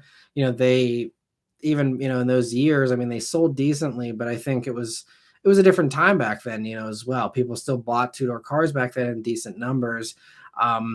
As far as why they couldn't do a modern one with a 2.0T or even a 1.5T, I mean, the engine isn't the problem. They could, they could drop one of those engines in, no problem. The only thing I will say is that in an S2000, you need that engine in a longitudinal setup, not in a transverse setup like you see it in the Civics and all that. So that's the only thing, but it's, spinning a motor around at 90 degrees isn't the end of the world. Mazda just done it with a CX-90 plug-in hybrid. They took that 2.5, spun it the other way, and you can do it. It's not the end of the world. But I think there's that. But I think really the biggest problem is just the fact that the packaging, where are they going to pull a platform from?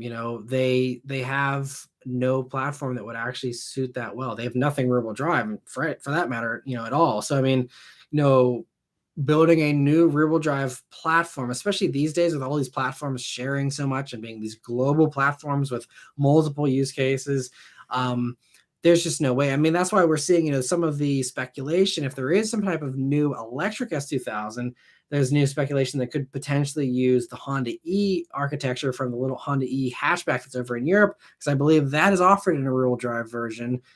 So you bring that over, at least, okay, you're starting with a rear-wheel drive, architecture and platform, and then, you do whatever you need to do to make it faster, sporty, or whatever, but at least you have the bones there. But if you're talking, North American or even, Japanese stuff, they have nothing rear-wheel drive, so you got to do a brand new rear-wheel drive platform that is only going to be built for that car, that'll sell, maybe 10,000 units a year if you're lucky, and you make it cheap, and you knock the styling out of the park and the marketing out of the park and the production out of the park to actually do 10,000 a year. There's a lot of hurdles. It's an enormous amount of money to do a brand new platform, especially one that's in a different drive layout where you can't really share anything with anything else. The only thing they could pull is be the motor, and maybe the transmission. That's it.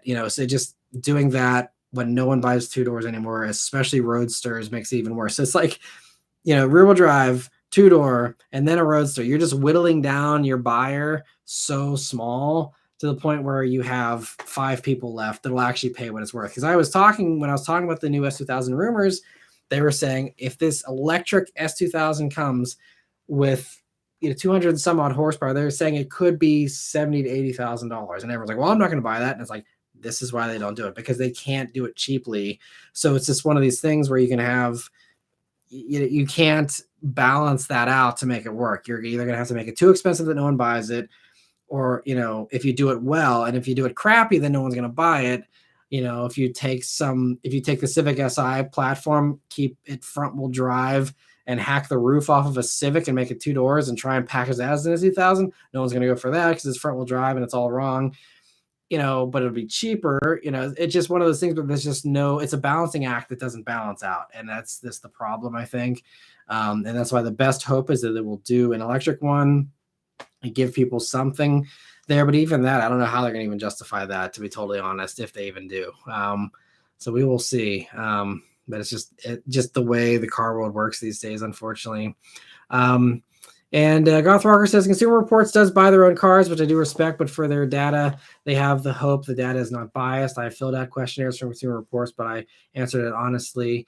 And yeah, I think that's, I don't know how many people lie in those surveys, but I think, like what Nathaniel was talking about in our discussion was that, like, you have readers who's reading Consumer Reports, people who value reliability. What do people value reliability by? Toyotas.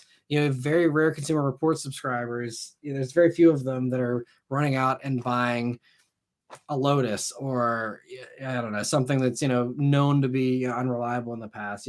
There's very few people going for that. Everyone's going to be going for the stuff. And so that's kind of the problem, is you're sampling people that are already prone to worrying about reliability anyway. That's why they're Consumer Reports subscribers.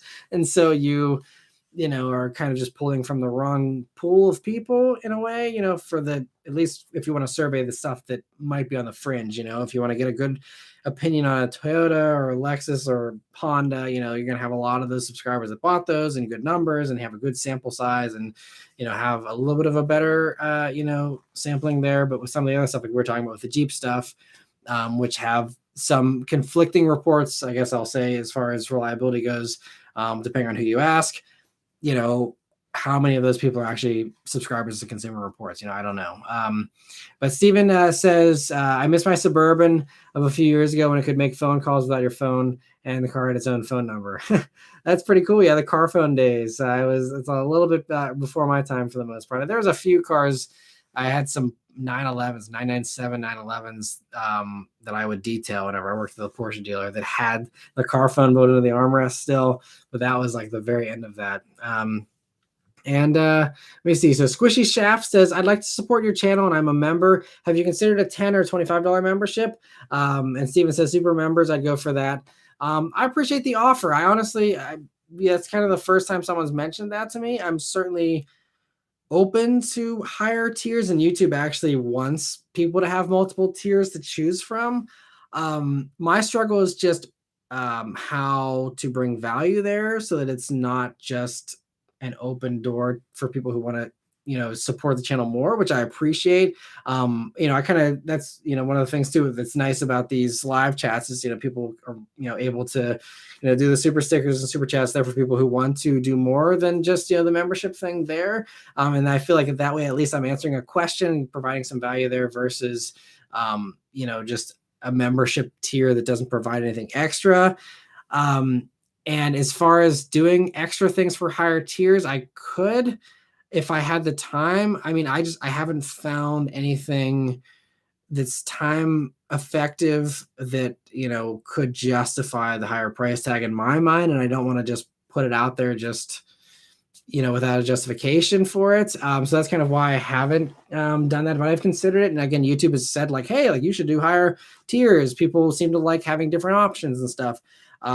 So if you have any ideas for what you would like to see in exchange for a higher tier membership, I'm all ears, and I'd love to hear if there's anything you guys would like. And if it's something that I could reasonably do, without too much extra time, then that's something I'd be more than happy to open up, and I'd be cool at it. As far as I mean, I could brainstorm as well, so that's something I can noodle with myself here and see if I can think of something to make it a little bit more worthwhile in my mind. But I appreciate you bringing that up, and thanks, Stephen, for being up for that as well. I will think about that, and I will try and keep an eye on the comments here if there's any ideas. I'd love to hear more. Raphael says, funny enough, I rarely use my Android Auto. My car has Alexa, and since my whole house has Alexa, I use that.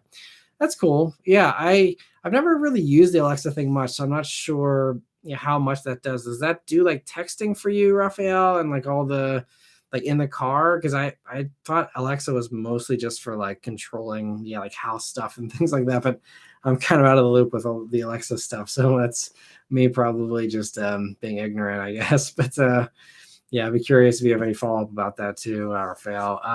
Steven says, I'm still not a real EV fan given need to power it up and limited cross-country ability, but your comment about getting it, having fun, then selling it is great. Yeah. So, I mean, it comes down to, I mean, again, if you're someone like yourself, if it's your only car, then it's hard to justify. But if you have other things to do cross-country road trips in, and it's a fun thing to, have around town or whatever, have some fun and then flip it, I think that could make sense for sure. Dorian says, oh, that's what he just ordered one of those. So I'm glad you guys are able to discuss that here. Hopefully you guys can chat. That's cool. Ace says Honda S2000 and Mazda ND3 would be a dream joint collab similar to BRZ and super collabs. I agree. That would be awesome. And that could be a way to maybe justify, because if Mazda, this is the thing. We talk about justifications, and that's a valid point about Mazda. Like, how is Mazda doing this? They're a small company that doesn't have a ton of money. They've justified the Miata all these years. They continue to justify it. And, even the CX-90, I don't know how they justified a brand new 6-cylinder or brand new rear-wheel drive platform. These are things that are expensive. These are the excuses all these other car companies give me, for when I ask about S2000s and, all these other things like that. But I mean, that is the very valid counterpoint is like, well, Mazda does it, so why can't Honda?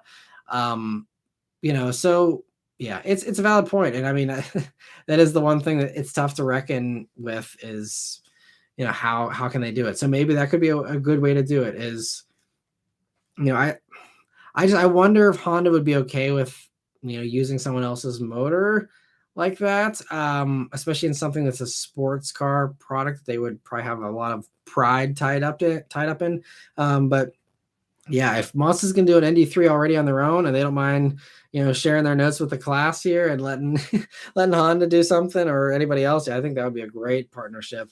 I would love to see that, especially if, yeah, Honda does a version that's maybe just a little bit bigger or something, or even if they, I don't think people would be mad about a Miata-sized vehicle that was branded as an S2000. I think people would be okay with that, as long as everything else was as good as an ND Miata is, which is fantastic.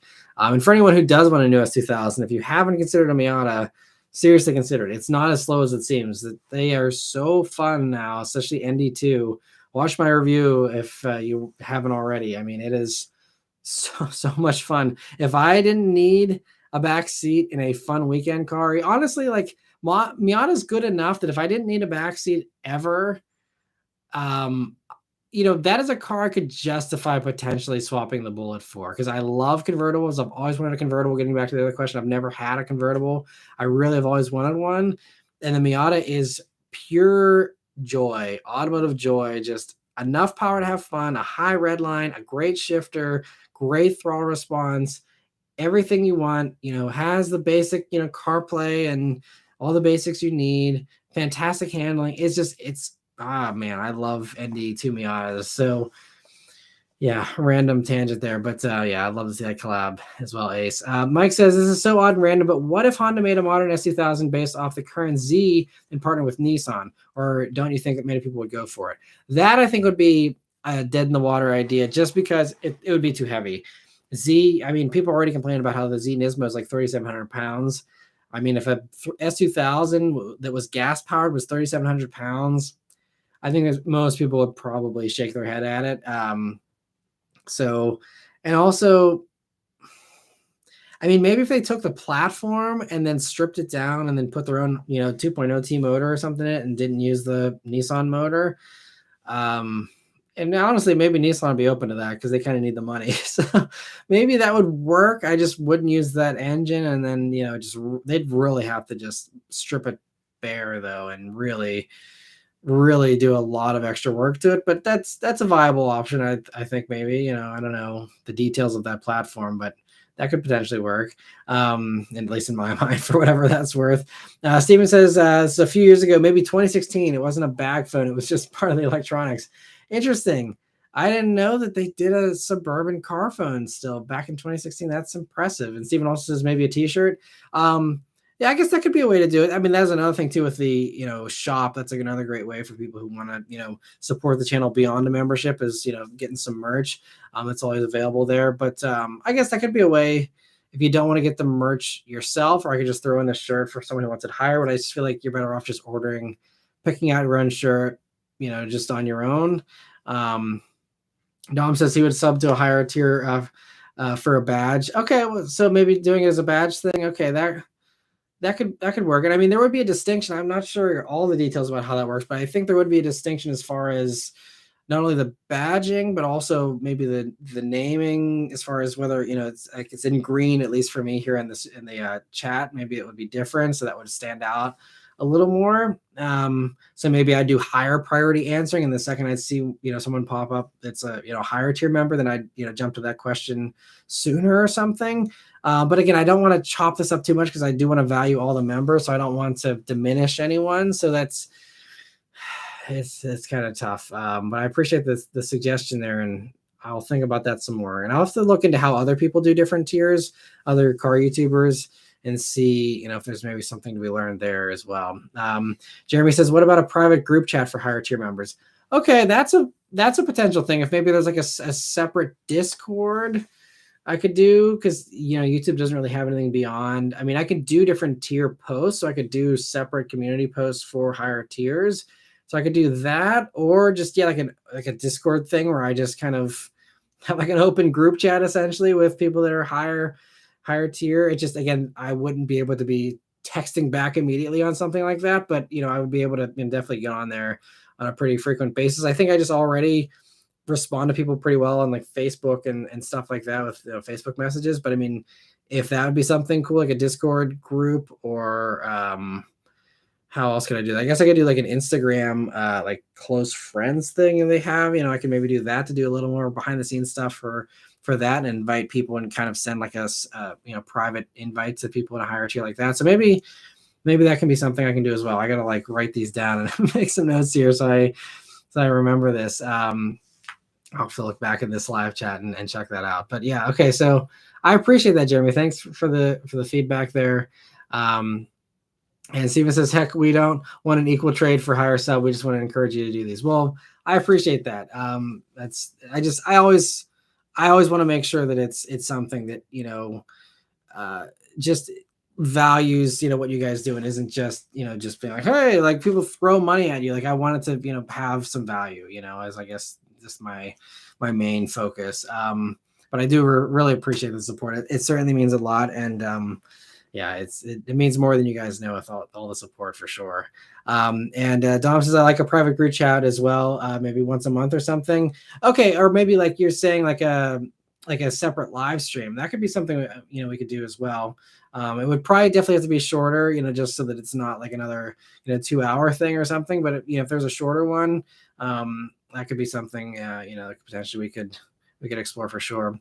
And Dorian says, what is your opinion on the BRZ GR86 oil starvation and its believed bearing destruction? So I had some interesting discussions actually. Whenever I was on the Land Cruiser launch, I got to sit down with Eric from RevMatch TV, who's really knowledgeable. He tracks his GR86 a lot. I can't remember. I think he said he's done 7,000 track miles on his already or something. I don't remember the number, but he's done a lot of tracking in his GR86 already. He's a really knowledgeable guy that's, really into these cars. And we asked him, like, it was actually, so I was having dinner. It was him and me, and then Tommy from TFL Car were kind of grouped together at our table there. And Tommy actually asked, like, some thought, what do you think about all this stuff? Since you own one, are you nervous? And he tracks his, and he's like, no, I'm not nervous. And he supposedly was there whenever they were, doing a lot of this testing. And he was actually there when one of the guys' motors blew up. And, I don't know all the details, so I'm not going to get too into too many specifics, but his consensus about it, and I mean, I don't want to steal his thunder, so I don't know, but he does. I'll kind of glaze over it a bit, but I'm going to just say that he has said he's not concerned about it. He's under the impression that if you really do the meticulous track maintenance you need to do for a track car, where you're, changing the oil every other track session, and you're really keeping up on stuff, keeping tabs on everything, and you're really meticulous about it. He's like, I don't think those people are the ones having problems. Again, there could be outliers. There could be people that are religious about that stuff and still end up having stuff go, but he's not worried in the slightest. And he says, especially if you're someone who's driving on the street, he's like, I don't think anyone that's street driving is going to have to worry about their motor blowing. It's really only really intense, track kind of stuff. And I know the one motor blew when the guy was doing like a warm-up lap at 30 miles per hour, but he thinks there's some other variables there with some of this stuff. And again, I don't know the specifics, so I can't say, but I know that some of the stuff that has been reported, again, yeah, I don't want to say too much, but I think some of the stuff has been reported, not from some of the big stuff, but some of the other anecdotal people being like, aha, my motor blew up too. Some of those aren't giving the full story. And there's been some where, they've said their motor blew, but what else was going on, with that car? And so basically, it was really helpful because he basically, said, like, don't worry unless you are, not keeping up with your track maintenance, was the bottom line. Again, I probably butchered. I hope he'll do a video, or, there's other videos to kind of lay this out in a better fashion. But it was really comforting for me too, because I love those cars and I don't want to recommend them if they're going to be blowing up on everyone left and right. But, the bottom line is, it seems like, one, it's a very rare thing as well. That's the other thing to highlight about these kinds of things.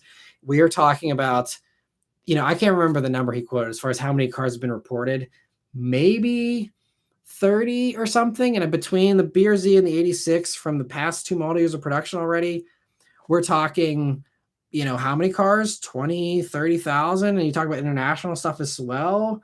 You're talking dozens of thousands of cars, tens and tens of thousands of cars, and you're having 30 reports maybe. And we're talking about mostly track driving. Again, these are all rough numbers, so I'm not going to crunch the numbers, correctly on this, but it's just a very, very small percentage, to the point that it's one of those things where, it gets blown up online. Everyone perceives this as the norm when it's far from the norm. And then it hurts the reputation of what is otherwise a really great car. So again, a long answer. I apologize. But bottom line, I'm not concerned. I don't think anyone else should be concerned unless, you're doing a ton of track driving and you're not great about maintenance, I guess and I don't want to diminish people who've had issues, because I'm sure there's many people who have done great maintenance, and I don't want to throw shade at anybody, but that's just kind of what I've heard from him. And I've heard from other people as well that I've talked to about this stuff, that it's not as big of a deal as it seems to be online, I guess, is the bottom line. So hopefully that helps.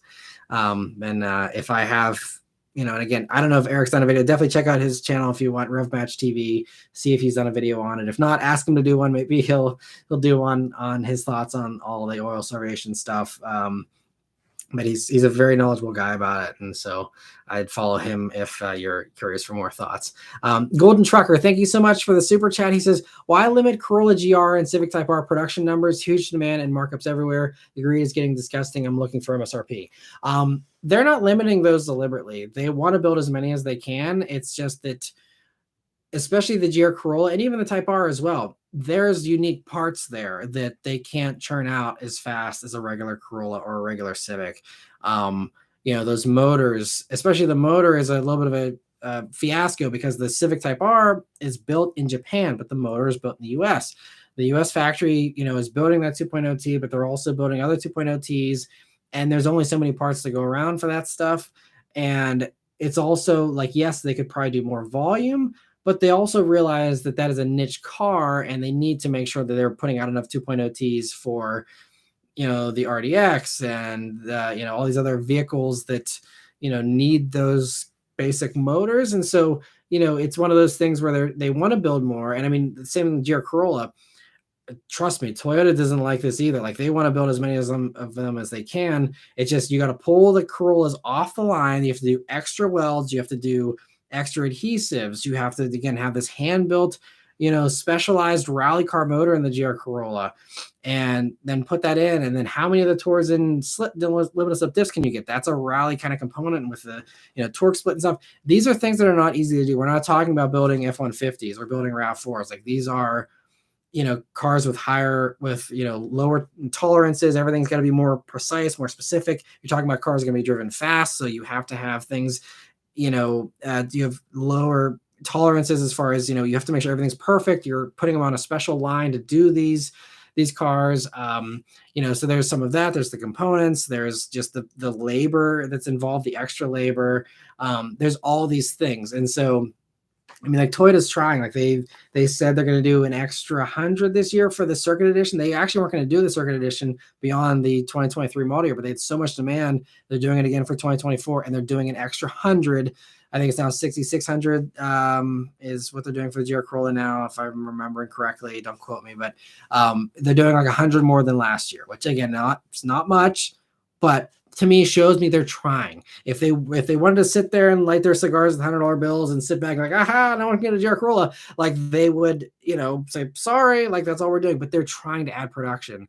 The other problem too, with Civic Type R is that is Honda. Honda is a Japanese company. The Civic Type R started in Japan.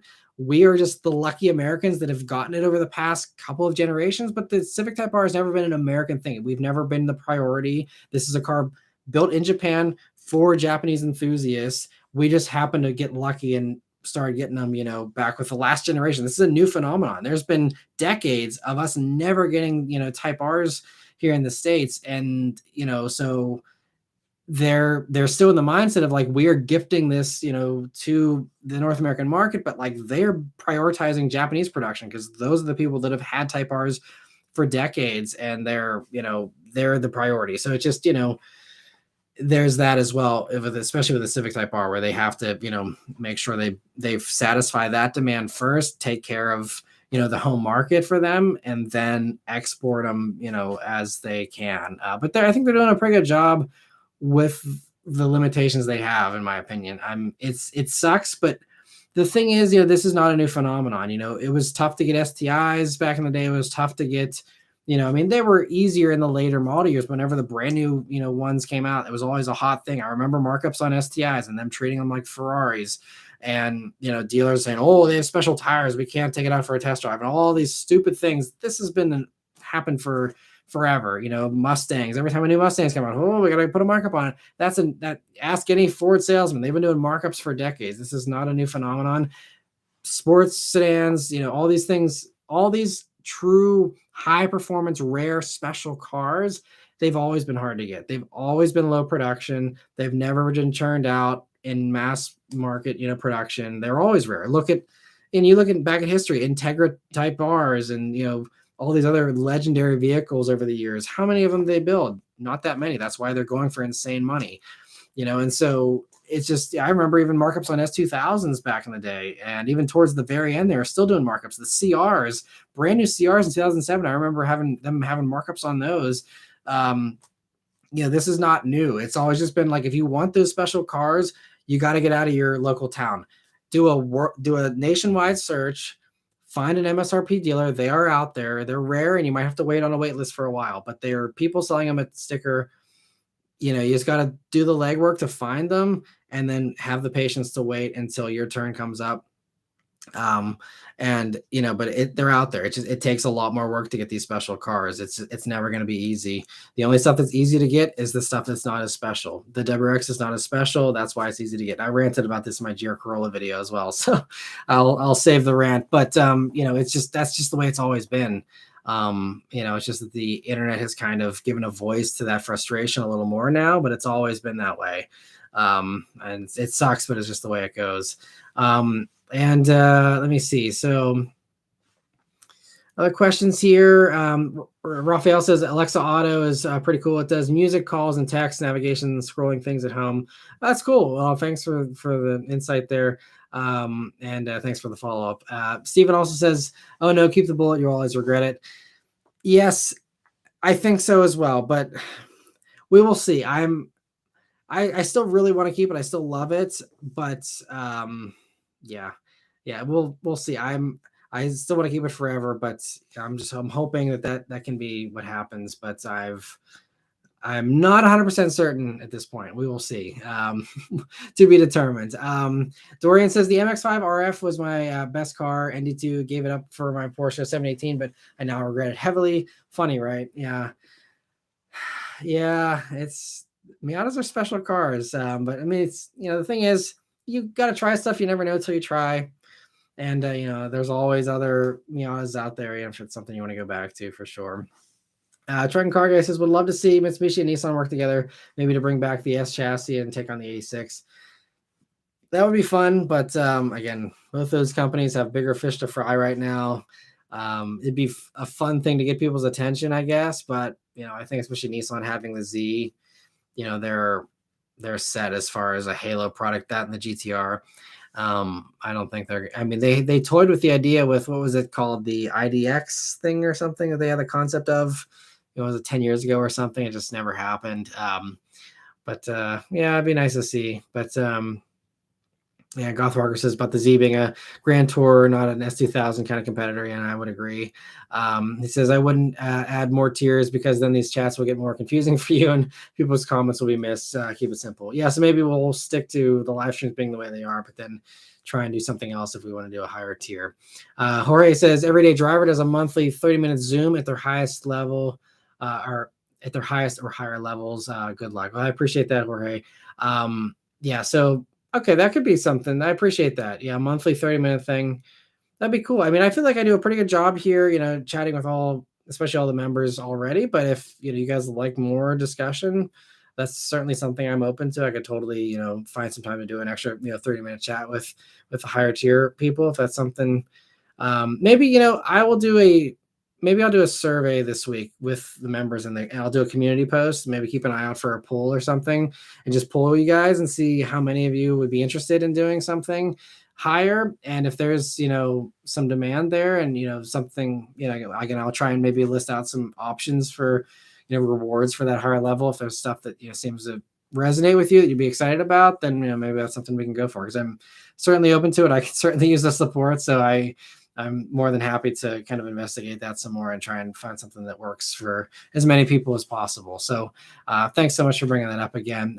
Steven says, I'm concerned about engine in the new Land Cruiser versus my bulletproof 2021. Yes, not as fancy as the 2021, but the 2021 is designed to last 26 or so years. I think the new Land Cruiser will not have the reliability. Your thoughts?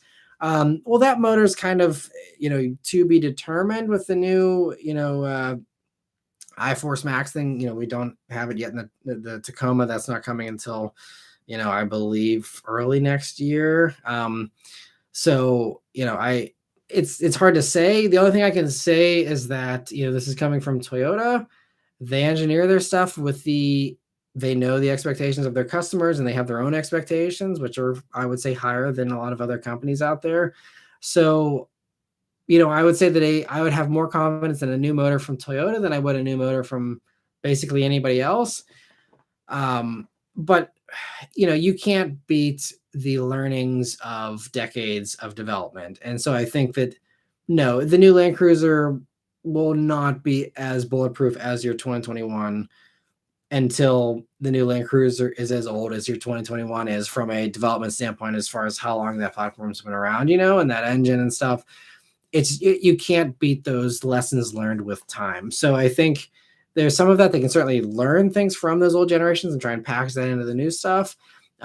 But some things just take time to kind of flush out and see what's what. So yes, I would say it's a safe bet that your 2021 will probably be more reliable for a good while, but that doesn't mean that the other one's going to be unreliable either. I think, again, we're talking about a very high bar with Toyota, so you might have a few duds or something, maybe, but I think hopefully overall reliability will be pretty good.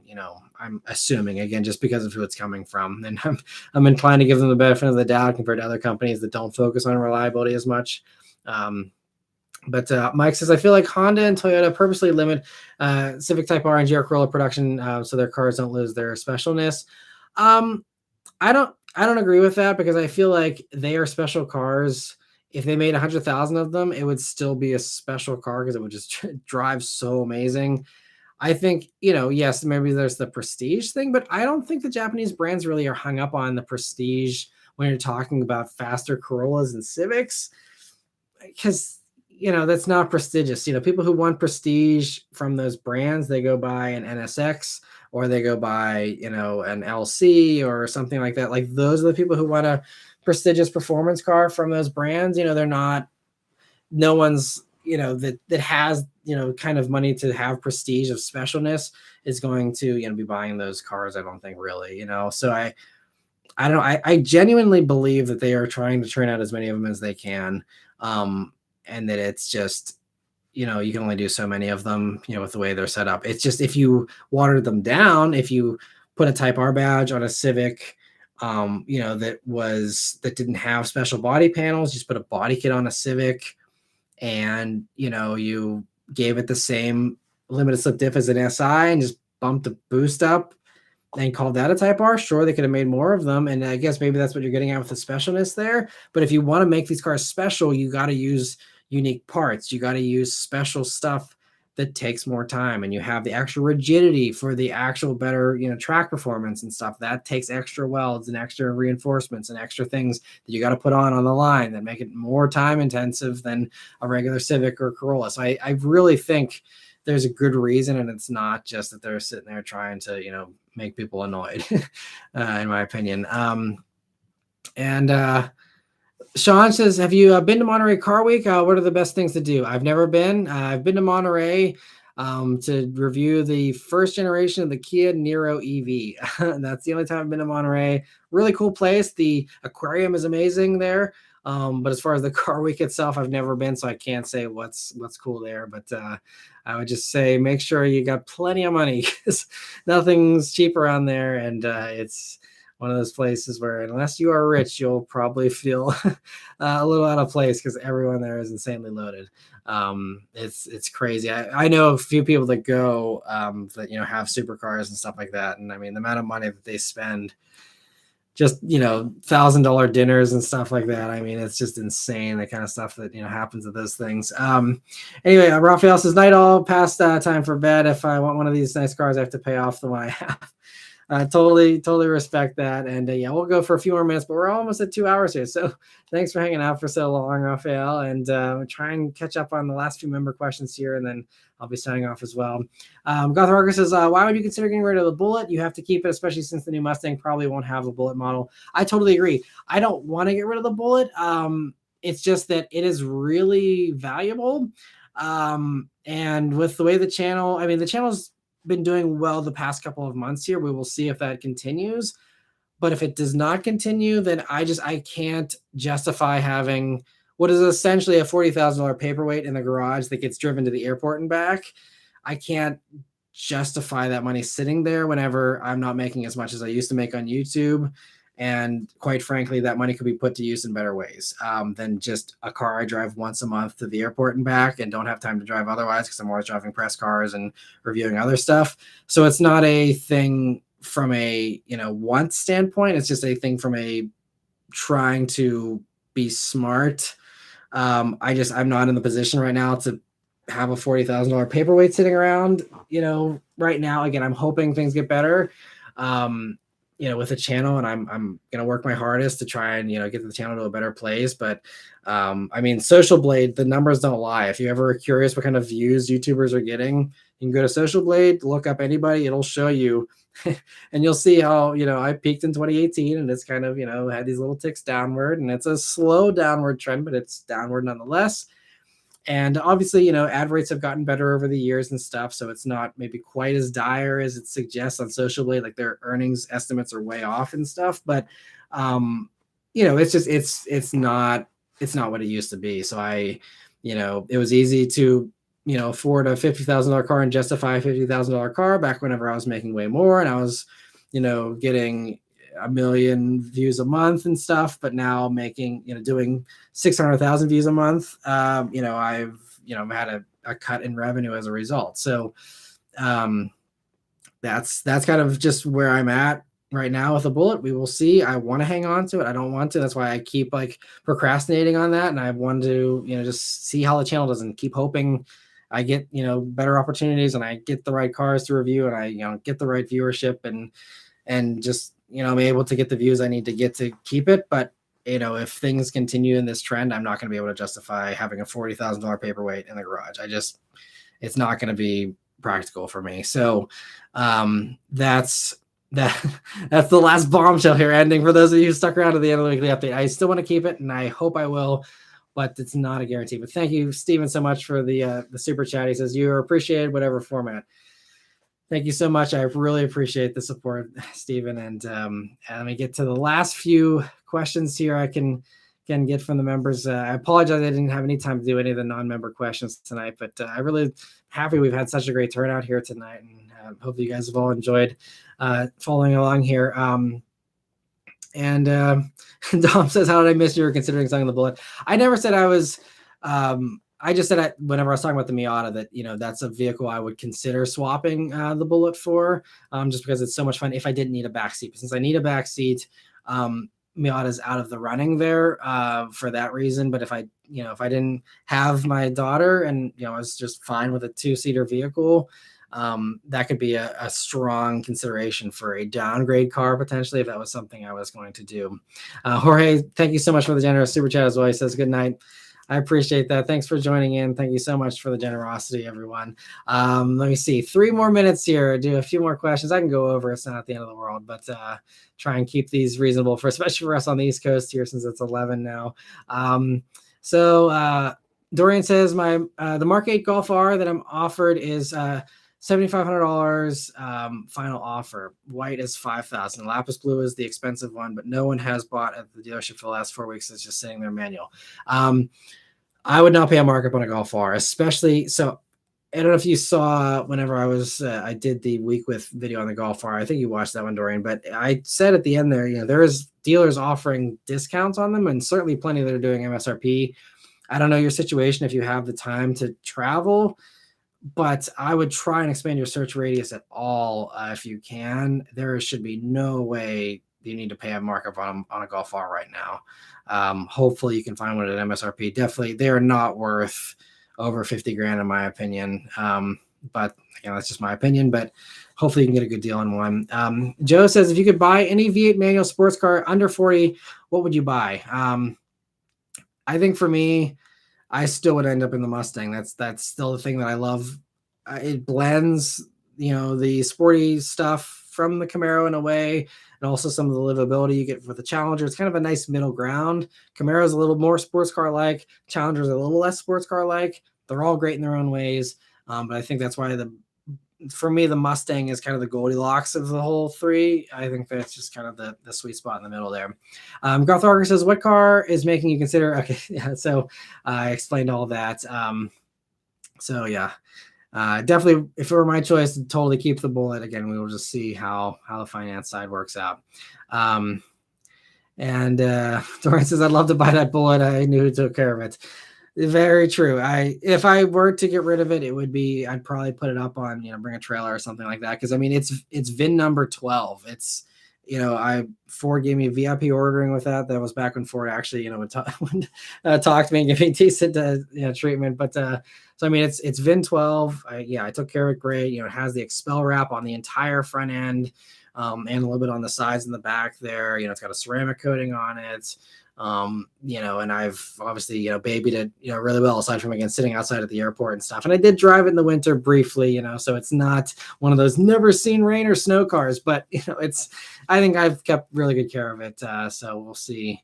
But again, I hope, again, I'm not going to, really harp on that too much. Hopefully it's something that I will be able to figure out and, be able to, make the channel do better so that I don't have to feel bad about having, that equity locked up there in that car. But it's tough to justify. It honestly be easier if the car, if it depreciated faster and was worthless, it'd be easier to keep it. But it's just like, it's worth so much that's what makes it tempting.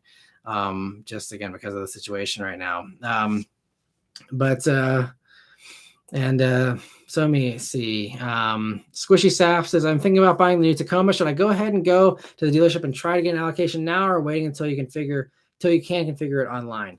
I definitely get in line for an allocation now. It doesn't hurt, especially, I mean, I would make sure you go to a dealer that does a refundable, deposit if you're needing a deposit to keep your spot in the line there. But it certainly doesn't hurt, do a refundable deposit, get an allocation in.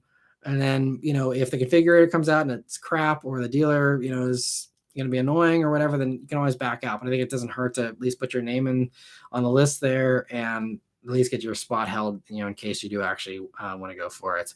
And Mike says, I saw John on Motor Trend's podcast basically justify Integra Type S price because they know it's going to be low production. It will essentially be a future classic.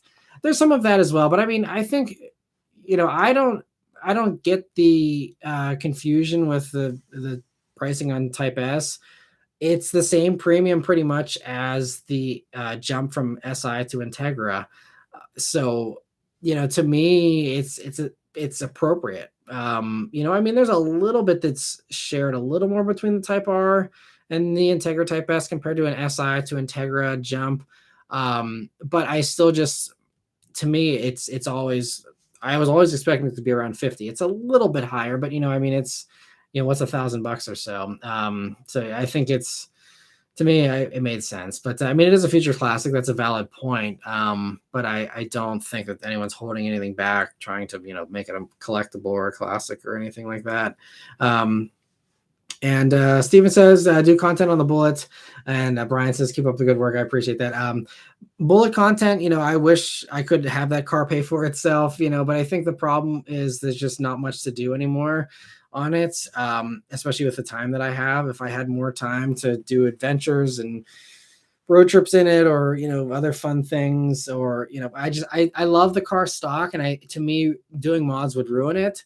So I mean, I think that was kind of the problem, because honestly, it's funny, the channel peaked right as I took delivery of the Bullet. Like the summer of 2018 is when I never had, that's the highest monthly views I've ever had on the channel.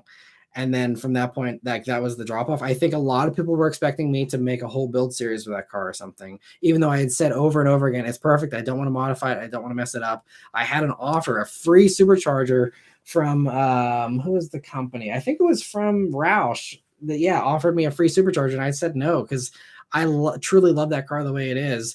And that was probably my mistake. I probably, the Bullet was a me decision, not a channel decision.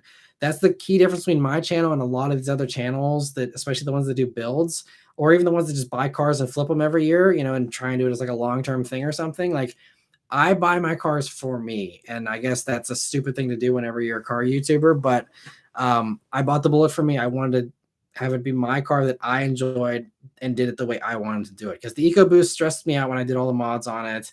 And the GTs I never really did much to either, but those were just kind of eventful because of all the accidents and drama with those. But it was just, I think people just wanted me to just turn the Bullet into a 1,000 horsepower race car, and I wasn't going to do it. And so I think a lot of people just lost interest. They're like, okay, he got his Bullet, bye, and everyone just went away. And so I think there was some of that too. People were expecting a build series, and that didn't happen. But I love that car stock, and I was not going to, in my opinion, mess that car up with a bunch of mods. So let me see. Steven says, what 12 first offer to your fans? Yeah, I mean, that's certainly something. Yeah. If I would much rather, sell it to a fan if possible, versus doing any kind of auction. I don't really know how much VIN number 12 would be worth to someone. So I mean, but so I don't know how I'd really price it, because obviously, like, again, if I'm going to sell it, I'm going to try and get as much as I can, but again, I hopefully this, is complete nonsense, and hopefully I don't ever have to sell it. But I trust me, I love driving a Steven. Again, it's nothing about that. It's just the fact that I can't. I currently just don't know. It's just, and this is the same thing. This is the reason why I sold the Legacy GT way back when. Again, I'm sorry I'm going over time. Feel free to bail if you want. But this is also why I sold the Legacy GT, and I regretted that as well. And I know I would regret it if I got rid of the Bullet, but it was like the Legacy GT. I had the BRZ at the time. I hardly ever drove the Legacy. It was a winter beater. And I'm like, this is a 1 of 500 car, that Spec B that year, with a brick red leather. Is a beautiful car. And I was just like, this car is just too nice to let just rot on the street and be a winter beater. Like, it was just, but I loved the BRZ more at that point in time. And so, I mean, that one wasn't a financial thing necessarily, but it was just the fact that I had that equity there too. And I'm like, okay, well, I got this $20,000 thing that's just sitting in the driveway that I felt bad not enjoying. I felt bad the car wasn't being driven as well, like I do with a Bullet, where it deserves to be driven and enjoyed. And instead, I walk out into the garage. I'm just sad that I don't have the time to drive it, So it's just one of those things. But with the Legacy, I sold it and I regretted it. But, it made sense to just not have 20 grand sitting there collecting dust, and I'd rather put that money to work, So it's just, it's tough. So we'll see. Again, we'll see what happens. But anyway, I think I've caught up for the most part here. Dorian says, "Oh, the Legend! Wow, a long time ago. That's a unique car. I wish I could check that out." The Legacy GT was awesome. But anyway, so we've caught up here pretty well, and we are over time. So I wish I got to some of the non-member questions. But anyone who does have a question they want to have answered, I didn't get to, please send me a Facebook message if you have Facebook. That's where I kind of answer some questions more there. So please, if you want to have me answer your question, I didn't get to it tonight, please send me a Facebook message there, and I will definitely get to it here sometime this week and be sure I answer your question, because I do value all of you out there. I just have to make sure that I do give that priority answering to those members who are supporting the channel and really helping, a little bit extra there. So, but anyway, thank you all so much for joining in this live stream. Hope you all have a great week. And I think these Sunday night ones are really fun. So maybe we'll keep doing these here in the future as well. But anyway, thank you all very much for watching. Have a great week, and stay tuned. You're going to have, again, as members know, there's going to be some fun stuff here. I got a fun thing coming up this week. So stay tuned for some more awesome content. But thank you all very much for watching the channel and supporting. Every like, comment, and subscribe always helps. So thank you all so much. I really appreciate it. I'll see you guys in the next one. Take care.